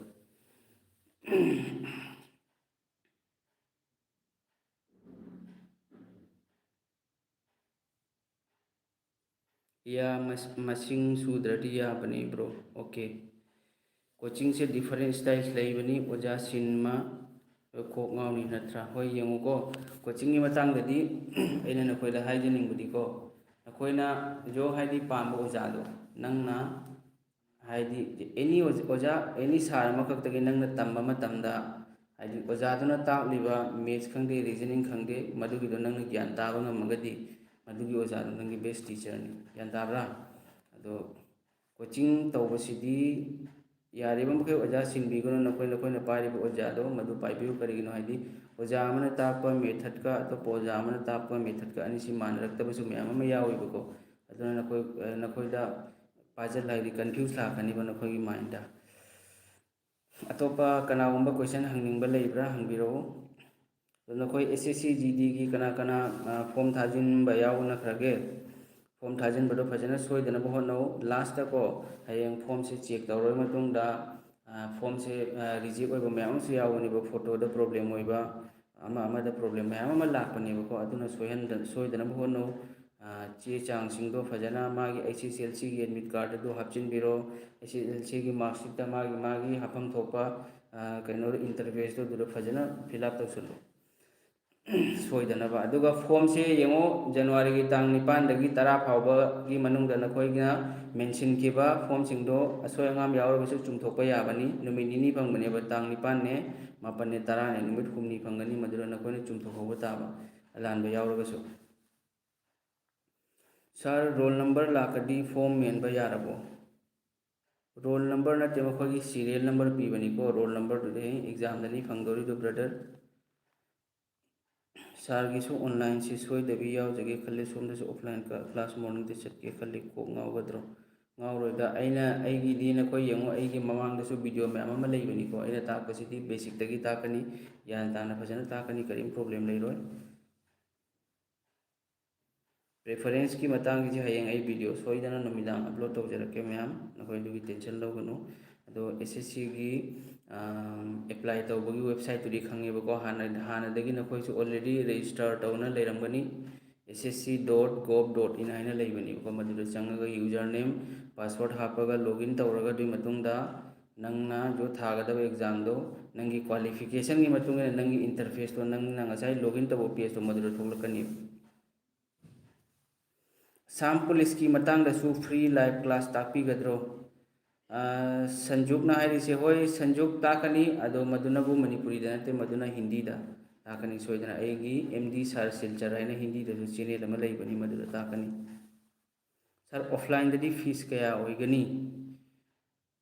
ꯑꯣꯐꯂꯥꯏꯟ ꯑꯩ ꯍꯧꯖꯤꯛ ꯍꯌꯦꯡ ꯂꯥꯛꯂꯤꯕ ꯅꯤꯡꯊꯧꯀꯥꯕ ꯅꯨꯃꯤꯠꯁꯤꯗꯒꯤ 90 ꯗꯦꯖꯀꯤ ꯇꯥꯔꯒꯦꯠ ꯑꯃꯈꯛ ꯇꯧꯔꯒ ꯑꯩꯒꯤ ꯑꯣꯐꯂꯥꯏꯟ ꯕꯦꯆ ꯑꯃ ꯍꯧꯅꯤ꯫ ꯐꯤꯁ ꯌꯥꯝꯗ꯭ꯔꯤꯗ ꯑꯩꯈꯣꯏ ꯁꯣꯝꯗꯗꯤ, ꯐꯤꯁ ꯌꯥꯝꯅ ꯂꯧꯕꯁꯤ ꯏꯁꯇꯨꯗꯦꯟꯁꯤ ꯌꯥꯝꯅ ꯂꯥꯛꯀꯟꯗꯦꯕ꯫ ꯑꯗꯨ ꯏꯁꯇꯨꯗꯦꯟꯁꯨ ꯑꯩ ꯌꯥꯝꯅ ꯇꯥꯛꯄ ꯅꯠꯇꯦ, ꯑꯩꯁꯨ ꯕꯦꯆꯁꯨ ꯌꯥꯝꯅ ꯇꯥꯛꯇꯦꯕꯀꯣ꯫ ꯑꯩꯈꯣই ꯁꯣꯝꯗ ꯑꯩꯈꯣꯏꯒꯤ ꯀꯁꯥꯔꯁꯤꯒ ꯀꯣꯆꯤꯡꯒꯤ ꯏꯟꯚꯥꯏꯔꯣꯟꯃꯦꯟꯁꯤ ꯌꯥꯝ ꯋꯥꯠꯂꯦꯕꯀꯣ ꯕ꯭ꯔꯗꯔ ꯃꯌꯥꯝꯁꯤꯡ, ꯃꯅꯤꯄꯨꯔꯗꯅ ꯌꯥꯝꯅ ꯍꯦꯜꯂꯤ꯫ ꯀꯔꯤꯒꯤꯅꯣ ꯍꯥꯏꯗꯤ ꯑꯩꯈꯣꯏ ꯁꯣꯝꯗ ꯊꯕꯛ ꯇꯧꯕꯒꯤ ꯑꯇꯣꯞꯄ ꯂꯝꯕꯤ ꯃꯌꯥꯝ ꯑꯃ ꯂꯩꯌꯦꯕ, ꯍꯥꯏꯗꯤ ꯃꯗꯨꯅ ꯀꯣꯆꯤꯡꯒꯤ ꯏꯟꯚꯥꯏꯔꯣꯟꯃꯦꯟꯁꯤ ꯌꯥꯝ ꯋꯥꯠꯂꯤ꯫ ꯑꯩꯒꯤ ꯁꯄꯣꯁ ꯍꯥꯏꯔꯣ, ꯕꯦꯆ ꯑꯃꯗ ꯃꯤ 15, 30 ꯑꯗꯨꯃꯥꯏꯅ, ꯑꯗꯨꯁꯨ ꯕꯦꯆ ꯃꯌꯥꯝ ꯅꯠꯇꯦ, ꯕꯦꯆ ꯑꯃꯒꯨꯝꯕ, ꯑꯅꯤꯒꯨꯝꯕ ꯑꯗꯨꯃꯥꯏꯅ ꯇꯥꯛꯏꯁꯦ꯫ ꯂꯨꯔꯣꯏ, ꯀꯣꯏꯁꯟ ꯌꯥꯝ ꯂꯨꯔꯣꯏ, SSC GDꯒꯤ ꯑꯦꯛꯖꯥꯝꯅꯤ ꯕ꯭ꯔꯗꯔ ꯃꯌꯥꯝꯁꯤꯡ꯫ ꯑꯗꯣ ꯍꯟꯗꯛꯀꯤꯁꯤꯒꯀꯣ ꯔꯤꯖꯅꯤꯡꯒꯤ ꯇꯣꯄꯤꯛ 2-3 ꯑꯦꯛꯁꯇ꯭ꯔꯥ ꯌꯥꯎꯔꯤ, ꯃꯦꯁꯤꯟ ꯏꯟꯄꯨꯠ ꯑꯥꯎꯠꯄꯨꯠ ꯍꯥꯏꯅ ꯌꯥꯎꯔꯤ, ꯑꯦꯅꯥꯂꯥꯏꯇꯤꯀꯦꯜ ꯔꯤꯖꯅꯤꯡ ꯍꯥꯏꯅ ꯌꯥꯎꯔꯤ, ꯁꯨꯃꯥꯏꯅ ꯆꯦꯞꯇꯔ 2 ꯌꯥꯎꯔꯤ꯫ ꯃꯦꯠꯁꯀꯤ ꯄ꯭ꯔꯣꯕꯦꯕꯤꯂꯤꯇꯤ, ꯑꯗꯒꯤ ꯄꯥꯔꯃꯨꯇꯦꯁꯟ ꯀꯝꯕꯤꯅꯦꯁꯟ, ꯁ꯭ꯇꯦꯇꯤꯁꯇꯤꯛꯁ, ꯑꯗꯒꯤ ꯗꯥꯇꯥ ꯏꯟꯇꯔꯄ꯭ꯔꯤꯇꯦꯁꯟ, ꯃꯁꯤꯁꯤꯡꯁꯤ ꯇꯧ ꯃꯊꯧ ꯇꯥꯅꯤ꯫ ꯇꯦꯂꯤꯒ꯭ꯔꯥꯝ ꯒ꯭ꯔꯨꯞꯁꯦ ꯑꯩ ꯗꯤꯁꯀ꯭ꯔꯤꯞꯁꯟꯗ ꯂꯤꯡ ꯑꯣꯏꯅ ꯍꯥꯞꯆꯔꯛꯂꯒꯦ, ꯃꯌꯥꯝ ꯃꯗꯨꯗ ꯖꯣꯏꯟ ꯇꯧꯔꯣ꯫ ꯑꯗꯨꯒ ꯅꯈꯣꯏꯒꯤ ꯁ꯭ꯇꯦꯇꯤꯛ GKꯒꯤ ꯅꯣꯠꯁ ꯐꯪꯒꯅꯤ, ꯄ꯭ꯔꯦꯛꯇꯤꯁ ꯀꯣꯏꯁꯟ ꯑꯃ ꯐꯪꯒꯅꯤ ꯐ꯭ꯔꯤꯗ꯫ ꯑꯗꯣ ꯀ꯭ꯂꯥꯁ ꯌꯥꯎꯕꯗꯤ ꯌꯨꯇ꯭ꯌꯨꯕꯇꯅꯤ, ꯍꯌꯦꯡ ꯅꯤꯡꯊꯧꯀꯥꯕ ꯅꯨꯃꯤꯗꯥꯡ ꯄꯨꯡ 8ꯗꯒꯤ ꯑꯍꯥꯟꯕꯒꯤ ꯅꯨꯃꯤꯠꯁꯤ ꯀ꯭ꯂꯥꯁꯁꯤ ꯇꯧꯔꯁꯤ꯫ ꯑꯗꯨꯒꯤ ꯃꯇꯨꯡꯗ ꯃꯇꯝꯁꯤ ꯑꯩꯁꯨ ꯁꯣꯝꯗ ꯍꯧꯖꯤꯛꯇꯤꯀꯣ ꯑꯇꯣꯞꯄ ꯃꯐꯝꯗꯁꯨ ꯀ꯭ꯂꯥꯁ ꯇꯥꯛꯄ ꯆꯠꯂꯦꯕ, ꯑꯗꯨꯅ ꯃꯇꯝꯁꯤ ꯈꯤꯇꯪ ꯑꯦꯗꯖꯁ ꯇꯧꯕ ꯋꯥꯏ꯫ ꯁꯥꯔꯁꯦ ꯃꯅꯤꯄꯨꯔꯗ ꯂꯩꯔꯗꯤ ꯑꯣꯐꯂꯥꯏꯟ ꯀ꯭ꯂꯥꯁ ꯌꯥꯎꯕ ꯌꯥꯕꯅꯤ꯫ ꯍꯣꯏ, ꯃꯅꯤꯄꯨꯔꯗ ꯂꯩꯇ꯭ꯔꯒꯁꯨ ꯑꯩ ꯀꯁꯥꯔꯗ ꯂꯩꯔꯒꯁꯨ ꯅꯈꯣꯏꯒꯤꯗꯃꯛꯇ ꯑꯩꯅ ꯉꯝꯖꯕ ꯃꯇꯦꯡ ꯇꯧꯒꯅꯤ ꯍꯟꯗꯛꯀꯤ SSC GDꯒꯤꯁꯦ ꯃꯌꯥꯝ꯫ ꯍꯣꯏ, ꯂꯣꯏꯅ ꯑꯩ ꯚꯤꯗꯤꯑꯣ ꯁꯦꯝꯖꯔꯛꯀꯦ꯫ ꯄꯥꯁꯋꯥꯔꯗ ꯀꯥꯎꯈꯤꯕ ꯇꯥꯔꯒꯗꯤ ꯐꯣꯔꯒꯣꯠ ꯄꯥꯁꯋꯥꯔꯗ ꯇꯧꯕ ꯌꯥꯕꯅꯤ꯫ ꯑꯗꯨꯒꯤ ꯃꯇꯨꯡꯗ ꯅꯪꯒꯤ ꯃꯣꯕꯥꯏꯜꯗ OTP ꯂꯥꯛꯀꯅꯤ, OTP ꯂꯥꯛꯂꯕꯒꯤ ꯃꯇꯨꯡꯗ OTPꯗꯣ ꯑꯃꯨꯛ ꯑꯦꯟꯇꯔ ꯇꯧꯔꯒ ꯁꯨꯝ ꯌꯥꯕꯅꯤ, ꯀꯔꯤꯝ ꯄ꯭ꯔꯣꯕ꯭ꯂꯦꯝ ꯂꯩꯇꯦ꯫ ꯑꯣꯟꯂꯥꯏꯟ ꯑꯩꯒꯤ ꯐꯤꯁꯁꯦ ꯍꯟꯗꯛꯇꯤ ꯑꯩ ꯑꯣꯟꯂꯥꯏꯟ ꯇꯧꯗ꯭ꯔꯦ꯫ Assam direct recruitment, Assam police ꯍꯥꯏꯅ ꯂꯩ, ꯑꯗꯨ ꯈꯛꯇꯤ ꯑꯩ ꯑꯣꯟꯂꯥꯏꯟ ꯀ꯭ꯂꯥꯁ ꯍꯧꯔꯦ ꯂꯥꯏꯚ꯫ ꯑꯗꯨꯒ SSC GDꯒꯤꯗꯤ ꯍꯟꯗꯛꯁꯦ ꯑꯩ ꯑꯣꯟꯂꯥꯏꯟ ꯇꯧꯗ꯭ꯔꯦ꯫ SSC GDꯒꯤꯁꯤ ꯑꯩꯒꯤ ꯃꯅꯤꯄꯨꯔꯗ ꯂꯩꯔꯤꯕ ꯏꯅꯥꯎ ꯃꯌꯥꯝ ꯑꯃ, ꯁꯦꯟ ꯊꯤꯕ ꯉꯝꯗꯕ ꯃꯌꯥꯝ ꯑꯃ ꯂꯩ, ꯔꯤꯂꯤꯐ ꯀꯦꯝꯞꯗ ꯏꯅꯥꯎ ꯃꯌꯥꯝ ꯑꯃ ꯂꯩ, ꯃꯈꯣꯏꯁꯤꯡꯗꯨꯒꯤ ꯈꯜꯂꯒ ꯑꯩ ꯐ꯭ꯔꯤꯗ ꯇꯥꯛꯆꯒꯦ꯫ ꯑꯩꯅ ꯉꯝꯖꯕ, ꯑꯩꯅ ꯈꯪꯖꯕ ꯅꯣꯂꯦꯖ ꯈꯔꯗꯣ, ꯃꯗꯨꯅꯁꯨ ꯅꯈꯣꯏꯕꯨ ꯑꯦꯛꯖꯥꯝ ꯄꯥꯁ ꯇꯧꯍꯟꯕ ꯌꯥꯒꯅꯤꯅ ꯈꯜꯂꯤ꯫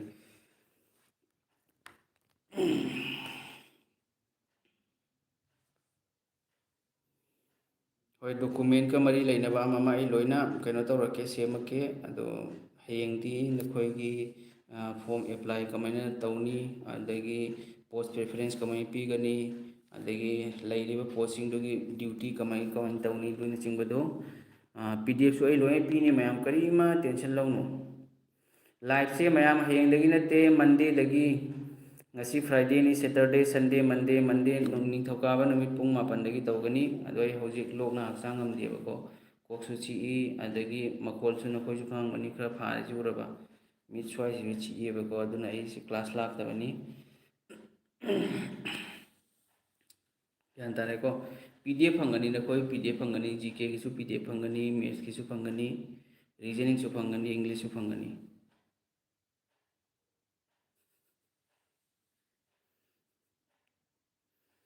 नखोदगी अवामन कई पीबू हाइदेको नखोई मैम सपोर्ट तौबू लोरे अदुतनी नखोई मैम नुंसीबीबदो अदुनी अइगी नखोइना पीगदब ममलसे अइंगोंदा ब्रदर मैम सिंह ग्यान तारबा ब्रदर सिस्टर मैम सिंह को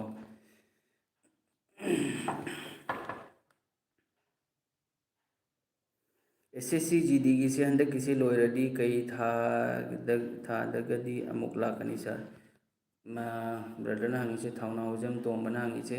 हंदक किसी लोयख्रबय मतुंग सेम ब्रदर मथंगी 1 ईयर मतुंग दन एग्जाम लाक्तो सी GT की मैम ज्ञान तारे को तोरदी लाइव चली सिसु पुंगा मा फरकदोरे देखोय लोइसनब तौरसी मैम लोइना ज्ञान तारमनी न खल्ली अदो अखोइना क्लास होगदवरी से एगी मन असम क्रिएटिव स्टडी मणिपुरी से मंडे लाक्लिबा निंथौकाबा नुमित मतमना नुमिदांग पुंग 8 अदो मैम खुदिमकसु लाक्पिउ अदुगा असिगी थबक होजिक नखोइना होना नखोइना पामलिबा SSC GD की थबक असे ओइनरम मैम होना मिनसी एगी नंबर से एगी फेसबुक तसु पेज अमा लैबनी मैम मदुना खोइना फॉलो तौसनबिरउ मदुना फेसबुक तनबु MD शहादत हुसैन आइना लैबनी को सार से होजिकी मतमदा सार मुक थमोय सेंबा कथो होय मैम थागचरी एगी नंबर से आई सुम हाइजरक लगेबको 8638189241 को अदो नंग फेसबुक ते चलगदी इंस्टाग्राम दसु लैबनी MD सर सिलचर आइना इंस्टाग्राम दा लैबनी को मणिपुरी दा मनसु वीडियो सेमबनी मदुदसु नंबर फंगनी अदे अमना MD शहादत हुसैन आइना मसु लैबनी को फेसबुक ता अदुसु आई पेज तसु हाबलके नखोय सुम मयाम फॉलो तौसलाओ सर CISF की सैलरी से कयामुक होइगे ब्रदर सिस्टर ना हंगी को कंगलई ना हंगी येमो सिस्टर होजी होजी आइगी छात्र तरा होजी होजी CISF BSF CRPF ता मखोय ट्रेनिंग तौरी मखोय की सैलरी से आई मखोय लगी सैलरी स्लिप लौएबको अद मखोय की सैलरी होजी होजी फंगी से 34 प्लस फंगी ट्रेनिंग दको अद मखोय की अकाउंट चंगलई सिना 44 43 44 दुमने फंगेबको मसी हाइदोप याबदी पोनते अदो अतोपा मसो हाइजरके आइगी छात्र अमखक मासे BSF ता होजिक थबक तौरी अदो मागी सैलरी से होजिक 52 53 दुमने फंगी बैंक ता लाइसे इन हैंड सैलरी से ज्ञान ताबरा SSC GD दा इन आइसे नखोय 2026 की हंदक की थागदौरब एग्जाम से सिदा खलक पतारगरी नखोय की सैलरी से ट्रेनिंग लोइरबई मतुंगदा 55,000 सिदे सुम मिटमगा फंगनी गारंटी दा ईरे बिबिरमगे वीडियो से पुंगमा फागदौरे आकाश ब्रदर आई होजिक लाइव लाइसे क्लास से डेट 5 ता तौनी हारमे अदो ऐसे हक्सांग खरा ngamdabana maram oiraga ngasi si class postpone तौरे मथंगी क्लास ना मंडे दगी सुक्सो सोइदन होगनी टाइम ना नुमिदांगी पुंग 8 CISF ना मुख हेनगनी को आदि नंगना पोस्टिंग तारिबा सिटी दो मदुरा डिपेंड तौएबा आदि सपोज हाइरो नंग कश्मीर दा तारे नत्रगा छत्तीसगढ़ तारे बॉर्डर एरिया तारे नंगी